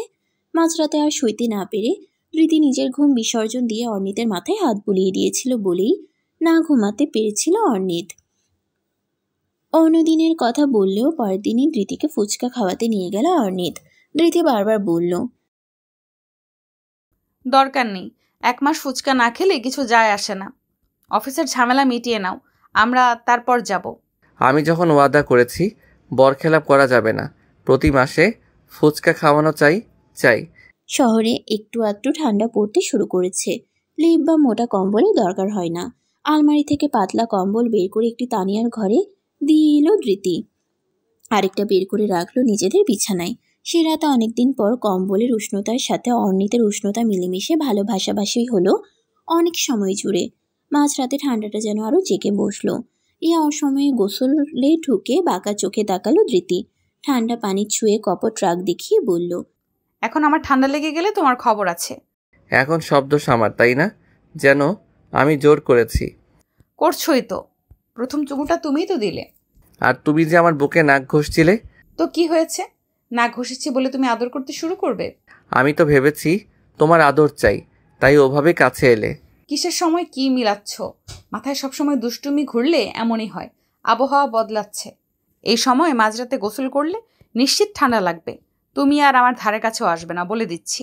এটা কোনো কথা বললে? হ্যাঁ বললাম, এটাই তোমার শাস্তি। কতদিন কাছে আসবো না? 1 মাস। বেশি হয়ে গেল না? 1 সপ্তাহ তবু মানা যায়, কিন্তু 1 মাস অসম্ভব। 1 মাস মানে 1 মাসই। ওয়েট, তোমার ঠান্ডা না লাগার ব্যস্ততা করছি। সেই মধ্যরাতে পা টিপে টিপে রান্নাঘরে গেল অর্ণিত। বাতি না জ্বালিয়ে অন্ধকারে দাঁড়িয়ে চুলায় পানি বসিয়ে দিল। 1 হাঁড়ি গরম পানি নিয়ে এসে হাজির হলো ধৃতির সামনে। অর্ণিতের এহেন কর্মকাণ্ডে ধৃতি মিটিমিটি হাসছে। বালতিতে গরম পানি ঢেলে দিয়ে অর্ণিত বলল, নাও, এখন আর ঠান্ডা লাগবে না। এবার শাস্তি মওকুফ করা হোক। ঠিক আছে, 1 মাস থেকে কমিয়ে 1 সপ্তাহ করা হলো। এবারে মানুষেরা শুক্রবার যাবতীয় কাজকর্মের দুয়ারে তালা ঝুলিয়ে অনেক বেলা পর্যন্ত ঘুমিয়ে কাটায়। এই অলিখিত নিয়মে অভ্যস্ত হয়ে গিয়েছে ধৃতি। সকালবেলা ঘুমটা হালকা হয়ে এলেও মটকা মেরে বিছানায় পড়ে থাকে। আজও ভোরবেলা ধৃতির ঘুম ভেঙে গেছে, কিন্তু বিছানা ছাড়েনি। আধো ঘুমে আধো জাগরণে ধৃতি অনুভব করলো বেড টেবিলে অর্ণিতের মোবাইলটি কাঁপছে। অর্ণিতকে ডেকে দেওয়ার আগেই অর্ণিত হাত বাড়িয়ে মোবাইলটি টেনে নিয়ে কল রিসিভ করলো। এত সকালে কেন কল করেছো? বারণ করেছিলাম আমি। তন্দাচ্ছন্ন ধৃতির কানে আবছা কিছু শব্দ এসে পৌঁছালো, কিন্তু ঘুমের কারণে ধৃতি ঠিকঠাক বুঝতে পারল না। এর মধ্যে বিছানা ছেড়ে উঠল অর্ণিত। দরজা খুলে চলে গেল বাইরে। রীতি খুব করে চেষ্টা করলো ঘুম থেকে জাগার, কিন্তু কেন যেন ঘুমটা আরো গাঢ় থেকে গাঢ়তর হতে লাগলো। শুক্রবারের দিন নামাজ পড়া শেষে কুরআন তেলাওয়াত করে আরেকটু ঘুমিয়ে নেয় তানিয়া। আজকে কেন যেন ঘুমাতে ইচ্ছে করছে না, মাথাটা ভার হয়ে আছে। এক কাপ চা বানিয়ে খেলে ভালো লাগবে। ঘর ছেড়ে রান্নাঘরের দিকে যেতে গিয়ে দেখলো বসার ঘরের সাথে লাগোয়া বারান্দায় অনেক দাঁড়িয়ে আছে। এত সকালে বারান্দায় কি করছে বুঝতে না পেরে সেদিকে এগিয়ে গেল তানিয়া। তুমি কেন বুঝতে চাইছো না নিদ্রা? আর কিভাবে বোঝালে তুমি বুঝবে? তুমি যা ভাবছো তা সঠিক নয়। আল্লাহ উত্তম পরিকল্পনাকারী। আল্লাহর উপর ভরসা রাখো, তিনি সব ঠিক করে দিবেন। আমরা নিশ্চয়ই সুখী হব। হ্যাঁ, আমি বলছি তো তোমাকে, আমার উপর ভরসা আছে না তোমার? অর্ণিতের কথাগুলো শুনে রাগে থরথর করে কাঁপতে শুরু করলো তানিয়ার সারা দেহ। অবাক বিস্ময়ে ডেকে উঠল। অর্ণিত! চকিতে পেছন ফিরে তাকিয়ে মাকে দাঁড়িয়ে থাকতে দেখে চমকে উঠল অর্ণিত। দ্রুত কল কেটে দিয়ে মোবাইল রাখলো ট্রাউজারের পকেটে। তানিয়া দ্রুত পায়ে বারান্দায় প্রবেশ করে থাই গ্লাস চাপিয়ে দিয়ে অর্ণিতের মুখোমুখি দাঁড়িয়ে প্রশ্ন করল, কার সাথে কথা বলছিলে? নিদ্রাকে নিয়ে ঝামেলা হওয়ার পর থেকে তানিয়ার সাথে কথাবার্তা বলে না অর্ণিত। ছেলে এড়িয়ে চলছে বুঝতে পেরেও তানিয়াও নিজেকে আড়াল করে নিয়েছে। বহুদিন বন্ধ ছিল দুজনের কথাবার্তা। আজ অনেকদিন পর মায়ের মুখোমুখি দাঁড়িয়ে অর্ণিত। তবে রাগ অভিমানের স্থানে জায়গা করে নিয়েছে ভয়। মায়ের প্রশ্নে কি জবাব দিবে সে? অর্ণিতকে চুপ করে থাকতে দেখে তানিয়া আবারও থমকে উঠল। কথা কানে যাচ্ছে না? কে ছিল ফোনে? নিদ্রা। ঠোঁট নিঃসৃত বাক্যটি তানিয়ার কর্ণকুহরে পৌঁছানো মাত্র ডান হাতটি উঁচু করে ঠাস করে একটা চর বসালো অর্ণিতের গালে। অর্ণিতের মধ্যে কোনো পরিবর্তন দেখা গেল না। সে মাথা নিচু করে দাঁড়িয়ে আছে। ঘৃণা মিশ্রিত কণ্ঠে তানিয়া বলল, লজ্জা করে না তোমার? ঘরে বউ রেখে সাত সকালে অন্য একটি মেয়ের সাথে প্রেমালাপ করে বেড়াচ্ছ? ছি অর্ণিত, এতটা অধঃপতন হয়েছে তোমার, বিশ্বাস করতেও কষ্ট হয়। কবে থেকে চলছে এসব? অর্ণিত দাঁতে দাঁত চেপে মায়ের কথাগুলো হজম করে চুপ করে রইল। তানিয়া ওর কাঁধে ধাক্কা দিয়ে জিজ্ঞাসা করল, কবে থেকে চলছে? বিয়ের পর থেকে নাকি পুরো সময় তুমি আমাদের অন্ধকারে রেখেছ? অবশ্যই আমাদের মিথ্যে বলেছ তুমি। ওই মেয়ের সাথে যোগাযোগ বন্ধ করে দিয়েছ বলেছিলে, তবে এখনো মোবাইলে কথাবার্তা চলছে কি করে? ইয়া খোদা, কি নির্বোধ আমি! অন্ধের মতো ছেলেকে বিশ্বাস করে একটা ফুলের মতো পবিত্র মেয়ের জীবন নষ্ট করে দিয়েছি। তুমি কিভাবে এতটা নিচে নেমে গেলে অর্ণিত? একবারও আমার কথা ভাবলে না? আমি তোমাকে ভরসা করে নিজ দায়িত্বের ধৃতিকে তোমার জন্য চেয়ে এনেছিলাম। ওই মেয়েটাকে আমি কি জবাব দিব? কিছু বলছো না কেন? চুপ করে থাকবে না, কিছু বলো। তুমি যা ভাবছো তেমনই কিছু আমি করিনি মা। তোমাকে অসম্মান করার ইচ্ছে থাকলে আরও আগে করতে পারতাম। তোমার কথা অমান্য করে নিদ্রাকে বিয়ে করা খুব একটা কঠিন কাজ ছিল না। যেটা তখন করতে পারোনি সেটা কি এখন করতে চাইছো? শুনেছি ওই মেয়েটারও নাকি বিয়ে হয়েছে, তবে সে এখনো কেন তোমার সাথে যোগাযোগ রেখেছে? লোভী মেয়ে মানুষ, কি চাই তোমার কাছে? নিদ্রা ভালো নেই মা। কেন? খুব তো বলেছিল তোমার আগে বিয়ে করে সুখী হয়ে দেখাবে। পারলো না স্বামীর সংসারে সুখী হতে? আমি আগেই বলেছিলাম ওই মেয়ে সংসার ধরে রাখার মতো মেয়ে না। মা প্লিজ, নিদ্রাকে নিয়ে তুমি এভাবে কথা বলবে না, আমার কষ্ট হয়। ছেলের আহত কণ্ঠস্বর শুনে গা জ্বলে উঠল তানিয়ার। ওই মেয়ের জন্য অর্ণিত এখনো কেন কষ্ট পাবে? এখনো কেন সামান্যতম অনুভূতি অবশিষ্ট থাকবে? এমন অনাচারে শান্তশিষ্ট তানিয়া গর্জে উঠতে চাইল, কিন্তু তার আগেই থাই গ্লাসের উপাস থেকে আসা বিকট শব্দে থেমে যেতে হলো। কম্পিত বুকে বিমোর দাঁড়িয়ে রইল তানিয়া। অর্ণিত দ্রুত হাতে থাই গ্লাস সরিয়ে দেখলো ওপাশে দাঁড়িয়ে আছে ধৃতি। নিচে ছড়িয়ে ছিটিয়ে আছে ভেঙে যাওয়া ফুলদানিটা। ঘুম ঘুম চোখে বসার ঘরে প্রবেশ করে অর্ণিতকে দেখতে পেল না ধৃতি। এত সকালে মানুষটা গেল কোথায়? রান্নাঘরের দিকে পা বাড়াতে গিয়ে চোখ পড়ল বারান্দায়। তানিয়ার শাড়ির আঁচল দেখা যাচ্ছে। শাশুড়িকে এত সকালে ঘুম থেকে উঠতে দেখে অবাক হলো ধৃতি। শুক্রবারে আরও দেরিতে বিছানা ছাড়ে তানিয়া। আজকে হঠাৎ কি হলো? বিচলিত ধৃতি দ্রুত পায়ে এসে দাঁড়ালো বারান্দার সামনে। দ্রুত গ্লাস লাগিয়ে দিতে গিয়ে পুরোটা লাগাতে পারেনি তানিয়া। কিছুটা ফাঁকা রয়ে গিয়েছে, সেখান দিয়ে তানিয়ার মৃদু কণ্ঠস্বর শোনা গেল, লজ্জা করে না তোমার? ঘরে বউ রেখে সাত সকালে অন্য একটি মেয়ের সাথে প্রেমালাপ করে বেড়াচ্ছ। ছি অর্নিত। থাই গ্লাস ধরতে যাওয়া হাতটি কেঁপে উঠল ধৃতির। এসব কি বলছে তানিয়া? নিশ্চয়ই ঘুমের ঘোরে ভুল শুনছে ধৃতি। অর্নিত অন্য কোনো মেয়ের সাথে প্রেমালাপ তো দূরের কথা, স্বাভাবিক আলাপও জমানোর মানুষ নয়। ধৃতির মাথার ভেতর ভন ভন করতে শুরু করলো। ঢিপ ঢিপ বুক নিয়ে ধৃতি ঠাই দাঁড়িয়ে রইল সেখানে। একে একে সবটা শুনল। প্রতিটি বাক্য ধৃতির হৃদস্পন্দন বাড়িয়ে দিচ্ছে। চোখ ভেসে যাচ্ছে জলে। কিন্তু অর্নিত যখন বলল আমার কষ্ট হয়, ধৃতির পায়ের নিচের মাটি দুলে উঠল। অবশ হয়ে এলো পা দুটো। নড়বড়ে হয়ে গেল ধৃতির অবস্থান। ধৃতির বিশ্বাস, ভরসা, সরলতা এক নিমিষেই ঝুরঝুর করে ঝরে গেল। মাথাটা দুলে উঠতেই সাহায্য খুঁজতে হাত বাড়ালো ধৃতি। পাশের টেবিলে হাত লেগে পড়ে গেল ফুলদানিটা। ওটার পতনের ঠাস শব্দ ধৃতি আরেকবার কেঁপে উঠল। হৃৎপিণ্ডে বাড়ল চাপ। বড় বড় শ্বাস নিয়ে ধৃতি দেখল তার সামনে দাঁড়িয়ে আছে অর্নিত, তানিয়া। ওদের পাংশুটি মুখমণ্ডল বলে দিচ্ছে ধৃতি ভুল কিছু শুনেনি। নিদ্রা আছে ওই ফোনটার ওপারে, যার সাথে মিলে প্রতিনিয়ত ধৃতিকে ধোঁকা দিয়ে গিয়েছে অর্নিত। ধৃতির চোখ বেয়ে অনবরত জল গড়িয়ে পড়ছে। হতবাক তানিয়া কি করবে বুঝতে পারছে না। এমন কিছুর কল্পনাও সে করেনি। কি থেকে কি হয়ে গেল। অর্নিত বুঝদার ছেলে। আকস্মিক ঘটনায় হতভম্ব হয়ে গেলেও পরবর্তী পদক্ষেপ ভেবে নিল দ্রুত। ধৃতির সাথে কথা বলতে হবে। ভুল বুঝার আগেই জানাতে হবে পুরো ঘটনা। দ্রুত পায়ে এগিয়ে আসতে চাইল ধৃতির নিকট, কিন্তু ধৃতি চট করে এক পা পিছিয়ে গেল। দুর্বল পা দুটো নড়াচড়া করতে গিয়ে তাল সামলাতে না পেরে পড়ে যেতে ধরেও পাশের টেবিল ধরে নিজেকে সামলে নিল। অর্নিত আর এগিয়ে গেল না, নিজেকে সামলানোর সময় দিল ধৃতিকে। ধৃতি গুটি গুটি পায়ে এগিয়ে সোফায় বসল। তানিয়া নির্বাক দাঁড়িয়ে রইল অর্নিতের পাশে। কি বলে সান্ত্বনা দিবে মেয়েটাকে? ওকে কিছু বলার মুখ কি আছে তানিয়ার? নেই তো। কতবারও মুখ করে ধৃতির বাবা মায়ের থেকে ওকে চেয়ে নিয়ে এসেছিল, যথাযথ মর্যাদায় রাখতে পারল কই? সোফায় বসে ঘন ঘন শ্বাস নিচ্ছে ধৃতি। মুখমণ্ডল অস্বাভাবিক রকম লাল হয়ে গেছে, কপালে বিন্দু বিন্দু ঘাম। এত খারাপ অবস্থা দেখে বিচলিত বোধ করলো অর্নিত। ধৃতির সাথে আলোচনার তাগাদা অনুভব করলো। বলল, লিসেন ধৃতি, এতটা হাইপার হওয়ার মতো কোনো ঘটনা ঘটেনি। অর্ধেক কথা শুনে আকাশ কুসুম ভাবতে শুরু করে দিও না। নিদ্রার ব্যাপারে আমাদের বিস্তারিত কথা বলা দরকার।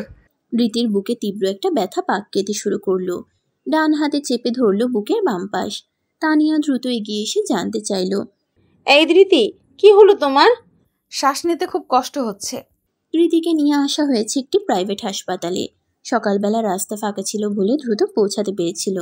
ডাক্তার জানিয়েছেন মাইল্ড হার্ট অ্যাটাক হয়েছে ধৃতির। প্রয়োজনীয় চিকিৎসা প্রদানের পর বর্তমানে ধৃতি আশঙ্কামুক্ত। কেবিন জুড়ে পাইচারি করতে করতে সিরাজ সাহেব বলল, সকালবেলা কি এমন ঘটলো যে মেয়েটা হুট করে হার্ট অ্যাটাক করে বসলো? সিরাজ সাহেবের প্রশ্ন শুনে চমকালো তানিয়া। নিদ্রার ব্যাপারে সিরাজ কিছু জানেন না। ওরা মা ছেলে মিলে এই বিষয়টির সমাধান করেছিল। আজ সকালেও ধৃতি অসুস্থ হওয়ার পর তানিয়া ভীষণ ঘাবড়ে গিয়ে চিৎকার করে হতবিহ্বল অর্নিতকে বলেছিল, অমন মূর্তির মতো দাঁড়িয়ে আছো কেন? মেয়েটাকে হাসপাতালে নিতে হবে, জলদি করো। তানিয়ার চিৎকারে ঘুম ভেঙে গিয়েছিল সিরাজ সাহেবের। বসার ঘরে এসে দেখল অবচেতন ধৃতির মাথাটা গলে নিয়ে তানিয়া কাঁদছে। রাতের পোশাক পরেই বেরিয়ে এসেছে সিরাজ সাহেব। ঘটনা কি ঘটেছে কিছুই বুঝতে পারছে না সে। সিরাজ সাহেবের উঁচু কণ্ঠের বিপরীতে অর্নিত শান্ত স্বরে বলল, আস্তে কথা বলো বাবা, এটা হাসপাতাল। দীর্ঘ 24 ঘন্টা পর চোখ খুলল ধৃতি। সজ্ঞানে আসলেও ধৃতির মধ্যে কোনো হেলদোল দেখা গেল না। চোখের সামনে পুরো জীবনটাকে মিথ্যে হতে দেখেছে সে। নিজের অস্তিত্ব নিয়ে সন্দিহান হতে হয়েছে। নির্বাক হয়ে গিয়েছে মেয়েটা। ধৃতির খোলা চোখ দেখে তানিয়া হৈ হৈ রই রই করে নার্সকে ডেকে আনলো। ডাক্তার এসে ধৃতির কিছু পরীক্ষা নিরীক্ষা করে গেল। পুরোটা সময় ধৃতি শুধু ফ্যাল ফ্যাল করে ছাদের দিকে তাকিয়ে রইল। প্রয়োজনীয় ওষুধপত্র দিয়ে ডাক্তার নার্স বিদায় নিলে ধৃতির পাশে বসলো তানিয়া। মাথায় হাত বুলিয়ে দিয়ে বলল, এখন কেমন লাগছে? নিদ্রা কে মা? এসব আলোচনা পরেও করা যাবে, এখন তুমি বিশ্রাম নাও। আমি এক্ষুনি জানতে চাই। না জানা অবধি স্বস্তি পাচ্ছি না। চাপা টেনশন কাজ করছে, সেটা নিশ্চয়ই আমার জন্য ভালো হবে না। নিদ্রার সাথে অর্নিতের পরিচয় ভার্সিটিতে। ওরা একই ডিপার্টমেন্টে পড়তো। ছেলে যে প্রেম করছে সেটা আমিও আন্দাজ করেছিলাম। সারাদিন মোবাইলটায় মুখ গুজে থাকতো। প্রতি মুহূর্তে মেসেজে কথাবার্তা চলতো। যুবক ছেলেকে শাসন করা যায় না, তাই দেখেও না দেখার ভান করেছিলাম। সত্যি বলতে আমি আসলে মনে মনে খুশি হয়েছিলাম বোধহয়। অর্ণিত নিজে জীবনসঙ্গী চুজ করেছে ভেবে খানিকটা স্বস্তি পেয়েছিলাম। আমাকে আর ঘটা করে পুত্রবধূ খুঁজতে হবে না। অর্ণিতের পড়াশোনা শেষ হওয়ার পর দ্রুত চাকরিটা হয়ে গেল। এরপর ও আমাকে জানালো নিজের পছন্দের কথা। আমি সেদিন ওর মোবাইলে নিদ্রার ছবি দেখলাম। এক দেখায় পছন্দ হওয়ার মতো সুন্দরী মেয়ে। আমি বললাম, মেয়ের ঠিকানা দাও, প্রস্তাব পাঠাই। অর্ণিতের মামাকে নিদ্রার পরিচয় ঠিকানা দিয়ে বললাম বিয়ের প্রস্তাব পাঠাতে, কিন্তু ছোট মানে অর্ণিতের মামা 2 দিন পরে শুকনো মুখে হাজির হলো আমাদের বাড়িতে। নিদ্রার সম্পর্কে এমন কিছু তথ্য দিল যা জানার পর অর্ণিতের সাথে নিদ্রার বিয়েটা আমি কিছুতেই হতে দিতে পারিনি। মূলত আমার অনিচ্ছার কারণে অর্ণিত নিদ্রার বিচ্ছেদ হয়। এরপর আমি দ্রুত অর্ণিতের বিয়ে দিতে চেয়েছিলাম, যাতে ওর মুভ অন করা সহজ হয়। অর্ণিত সায় জানিয়েছিল, উপযুক্ত পাত্রীর খোঁজ চলছিল। এর মধ্যে আমরা কুমিল্লা গেলাম। সেখানে তোমাকে দেখে আমার খুব পছন্দ হয়েছিল। অর্ণিত সম্মতি জানাতেই আমি আর দেরি করিনি। অর্ণিতের সাথে বিয়ে দিয়ে নিয়ে এলাম তোমাকে। কিন্তু ধৃতি, আমি জানতাম না অর্ণিত এমন একটা কাজ করবে। ও আমার কাছে প্রতিজ্ঞা করেছিল আমার পছন্দের মেয়ের সাথে সুখে সংসার করবে, ভুলে যাবে নিদ্রাকে। সাফাই শোনার আগ্রহ পাচ্ছে না ধৃতি। ওর পুরো আগ্রহ নিদ্রাকে নিয়ে। তানিয়াকে মাঝপথে থামিয়ে দিয়ে বলল, নিদ্রাকে আপনি মানা করে দিয়েছিলেন কেন? কি এমন খুঁত ছিল ওর পরিবারের? নিদ্রার পরিবারে 2 বিয়ের রেওয়াজ আছে। ওদের কারোরই প্রথম বিয়ে টেকে না। শুধুমাত্র এই কারণেই ছেলের ভালোবাসার পথে বাধা হয়ে দাঁড়ালেন? তোমার কাছে এটা তুচ্ছ বিষয় হতে পারে, কিন্তু আমার কাছে নয়। অর্ণিত আমার একমাত্র সন্তান। ওর জীবনে কোনো রকম দুর্ঘটনা ঘটুক সেটা আমি কখনো চাইবো না। নিদ্রা দাদু 2 বিয়ে, বাবা চাচা ফুবির 2 বিয়ে, এমনকি নিদ্রার বড় ভাইয়েরও প্রথম সংসার টিকেনি। অর্ণিতের সাথে নিদ্রার বিয়ে হলে ওদের সংসারও টিকতো না। আমার ছেলেটাকে ছেড়ে নিদ্রা একদিন ঠিকই চলে যেত। তখন আমার অর্ণিত কি করে সামলাতো নিজেকে? আমি মা হয়ে জেনে বুঝে ছেলেকে এত বড় বিপদের দিকে ঠেলে দিতে পারি না। তাই কসম দিয়ে আটকেছিলাম অর্ণিতকে। বিয়েটা হতে না দিয়ে ছেলের খুব উপকার করেছেন। আপনার ছেলে এখন কতটা সুখে আছে তা নিশ্চয়ই জানা হয়ে গেছে। অর্ণিত এমন ছেলে নয়। ও কখনো অন্যায় কিছু করতে পারে না। এর মধ্যে নিশ্চয়ই কিছু আছে। ওই মেয়েটা আমার ছেলেটার মাথাটা খেয়েছে। অর্ণিত না বলার সাথে সাথে নিদ্রা বিয়ে করে নিয়েছিল। কিন্তু ওই যে ওদের বংশের দোষ, প্রথম সংসারে সুখী হতে পারেনি নিশ্চয়ই। প্রথম সংসার ছেড়ে আবার ফিরে আসতে চাইছে আমার ছেলের জীবনে, কিন্তু তা আমি কিছুতেই হতে দিব না। অর্ণিতকে আটকাতে হবে। তুমি ওর বিবাহিত স্ত্রী, তুমি আটকাবে ওকে? তোমার স্বামীর দিকে অন্য কেউ নজর দিলে তুমি তাকে বাধা দিবে। আমি বাধা দেওয়ার কে? এই গল্পে আমি তো নিজেকে তৃতীয় পক্ষের একজন মনে হচ্ছে। অর্ণিত নিদ্রার প্রেম কাহিনীতে ভিলেন ধৃতি। আমার আগমনে নায়ক নায়িকার বিচ্ছেদ হয়েছে, কিন্তু দূরে গিয়েও হারিয়ে যায়নি তাদের ভালোবাসা। আজও চির অমলিন রয়েছে। ভিলেনের চোখ ফাঁকি দিয়ে নিয়মিত চলছে তাদের যোগাযোগ। এতে নিশ্চয়ই প্রকৃতির মতো রয়েছে। তা না হলে আমি কখনো টের পেলাম না কেন? একই ঘরে একই বিছানায় শুয়ে অর্ণিত অন্য একজনের সাথে কথা বলছে, অথচ আমি নির্বোধ চোখে কাঠের চশমা পরে দুনিয়াটা রঙিন দেখছিলাম। অর্ণিত যা করেছে তা প্রকৃতির নিকট অন্যায় হলে এতদিনে নিশ্চয়ই অন্যায়টি আমার চোখে পড়েনি মানে এটা অন্যায় নয়। ভালোবাসা অন্যায় হতে পারে না, বরং ভালোবাসার পথে বাধা সৃষ্টি করা অন্যায়, যেটা আপনি করেছেন। তুচ্ছ কুসংস্কারকে মনে ধারণ করে অহেতুক ভয় পেয়ে অর্ণিতকে নিদ্রার থেকে দূরে যেতে বাধ্য করেছেন। কিন্তু আমি জেনে বুঝে এমন অন্যায় করতে পারি না। আমি সরে গেলে নায়ক নায়িকা আবার এক হতে পারবে, তাই আমি সরে যাব। কী সব অলক্ষণে কথা বলছো? তুমি কেন সরে যাবে? তোমাদের বিয়ে হয়েছে, তুমি অর্ণিতের স্ত্রী। ওই মেয়েটা কে যার জন্য তুমি হার মেনে নিচ্ছ? ওই মেয়েটা অর্ণিতের ভালোবাসা, যাকে অর্ণিত মন থেকে চায়। কাগজ কলমের একটা সম্পর্কের থেকেও মনের সম্পর্কের জোর বেশি। তাই তো আপনি শত চেষ্টা করেও ওদের সম্পর্ক শেষ করে দিতে পারেননি। তুমি আবেগ দিয়ে কথা বলছো। আবেগ দিয়ে জীবন চলে না ধৃতি। প্রেমিকার থেকে স্ত্রীর অধিকার বেশি।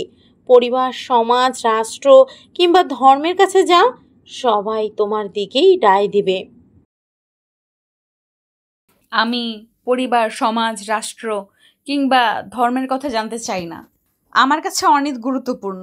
সে কি চায় সেটা গুরুত্বপূর্ণ। অর্ণিত আমাকে চায় না সেটা আমার জানা হয়ে গেছে।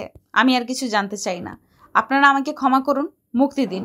অন্যের বিচ্ছেদের কারণ হওয়ার লজ্জা, গ্লানি বয়ে বেড়াতে বেড়াতে আমি ক্লান্ত, আর পারছি না। সবার জন্য সকালে নাস্তা আনতে বাইরে গিয়েছিল অর্ণিত। হাসপাতালের করিডোরে পা দেওয়া মাত্র নার্স জানালো, আপনার স্ত্রীর জ্ঞান ফিরেছে। দ্রুত পায়ে কেবিনের দিকে ছুটল অর্ণিত। ফিরে এসে দেখল বিছানার একপাশে বসে আছে তানিয়া। আহত দৃষ্টিতে তাকিয়ে আছে ধৃতির দিকে। আর ধৃতি সে মুখে আধার নামিয়ে চোখ বন্ধ করে শুয়ে আছে। অর্ণিত ধীর পায়ে কেবিনে প্রবেশ করে টেবিলে নাস্তার প্যাকেট রেখে বলল, মা, খাবার নিয়ে এসেছি। ধৃতি চলে যেতে চাইছে। কোথায় চলে যাবে? তোর জীবন থেকে চলে যাবে। অর্ণিত ভ্রুকুচকে ধৃতির দিকে চাইল। ধৃতি তখন চোখ বন্ধ করে চুপচাপ শুয়ে আছে। ওর পাশে দাঁড়িয়ে বাহুতে হাত রেখে অর্ণিত ওকে ডাকলো। এসবের মানে কি ধৃতি? এই ধৃতি। ধৃতি ঝটকা মেরে হাত সরিয়ে নিল। তানিয়া বিছানা ছেড়ে উঠে দাঁড়িয়ে বলল, তোরা কথা বল, আমি আসছি। তানিয়া দ্রুত পায়ে বেরিয়ে যাচ্ছিল। ধৃতি ঝটপট চোখ খুলে তানিয়াকে বলল, আমার মোবাইল সহ ভ্যানিটি ব্যাগটি নিয়ে আসার ব্যবস্থা করুন মা। আমি এখান থেকে চলে যেতে চাইছি। ও বাড়ি আর ফিরবো না। তানিয়া হতাশ চোখে অর্ণিতের দিকে চেয়ে নীরবে সাই জানিয়ে বাইরে চলে গেল। তানিয়া চলে যেতে অর্ণিত বসলো ধৃতির পাশে। ধৃতি ধমকে উঠল, এখানে বসবেন না আপনি, দূরে গিয়ে দাঁড়ান। তুমি থেকে আপনি হয়ে গেলাম। আপনার মুখটাও দেখতে ইচ্ছে করছে না আমার। আপনার উপস্থিতি আমার অসহ্য লাগছে। আপনি প্লিজ এখান থেকে চলে যান। আমাদের কথা বলা প্রয়োজন ধৃতি। আপনার সাথে আমার কোনো কথা নেই। আমার আছে।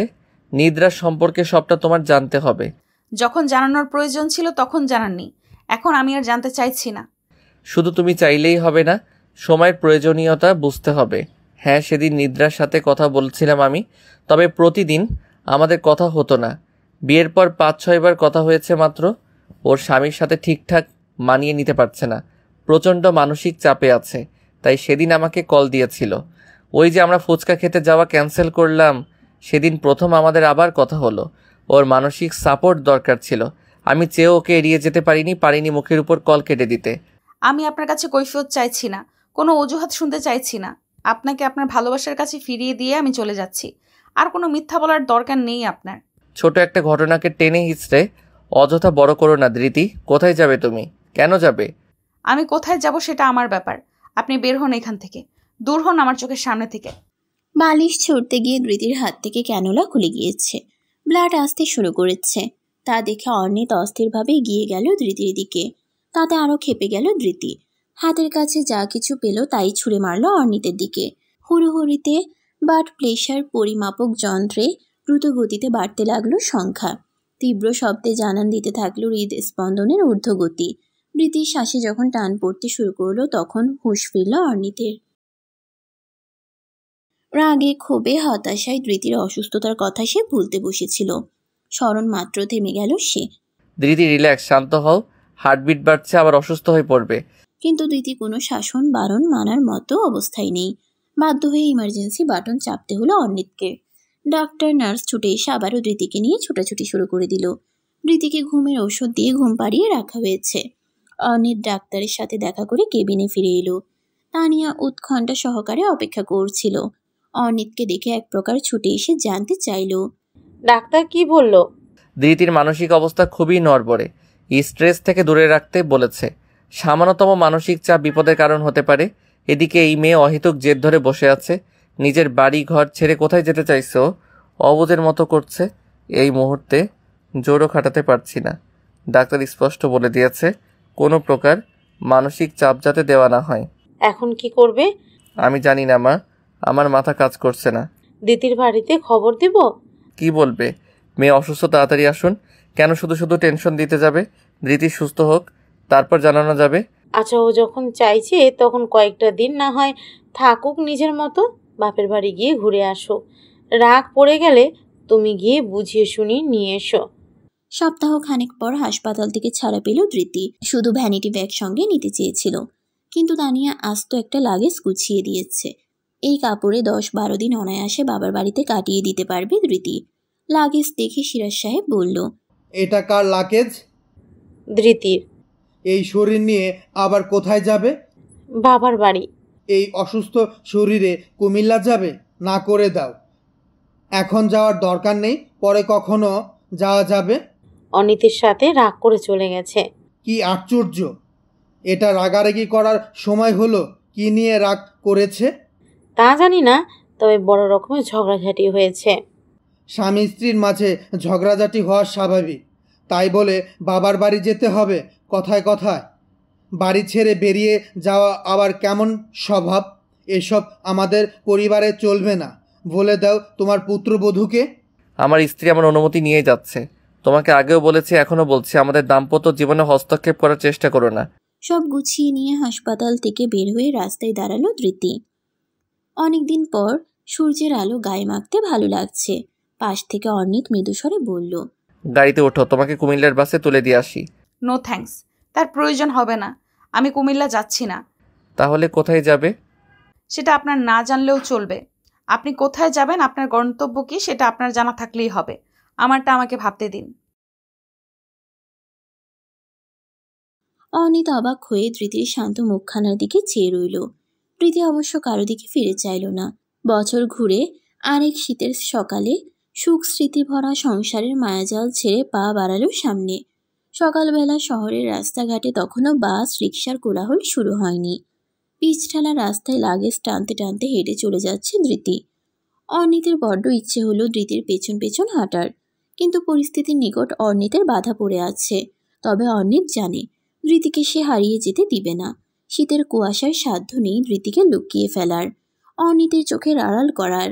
রৌদ্রোজ্জ্বল কোনো এক সকালে সে ঠিকই খুঁজে নেবে ধৃতিকে, হাত রাখবে ধৃতির হাতে, পাশে দাঁড়িয়ে পায়ে পা মিলিয়ে হাঁটবে অনেকটা পথ।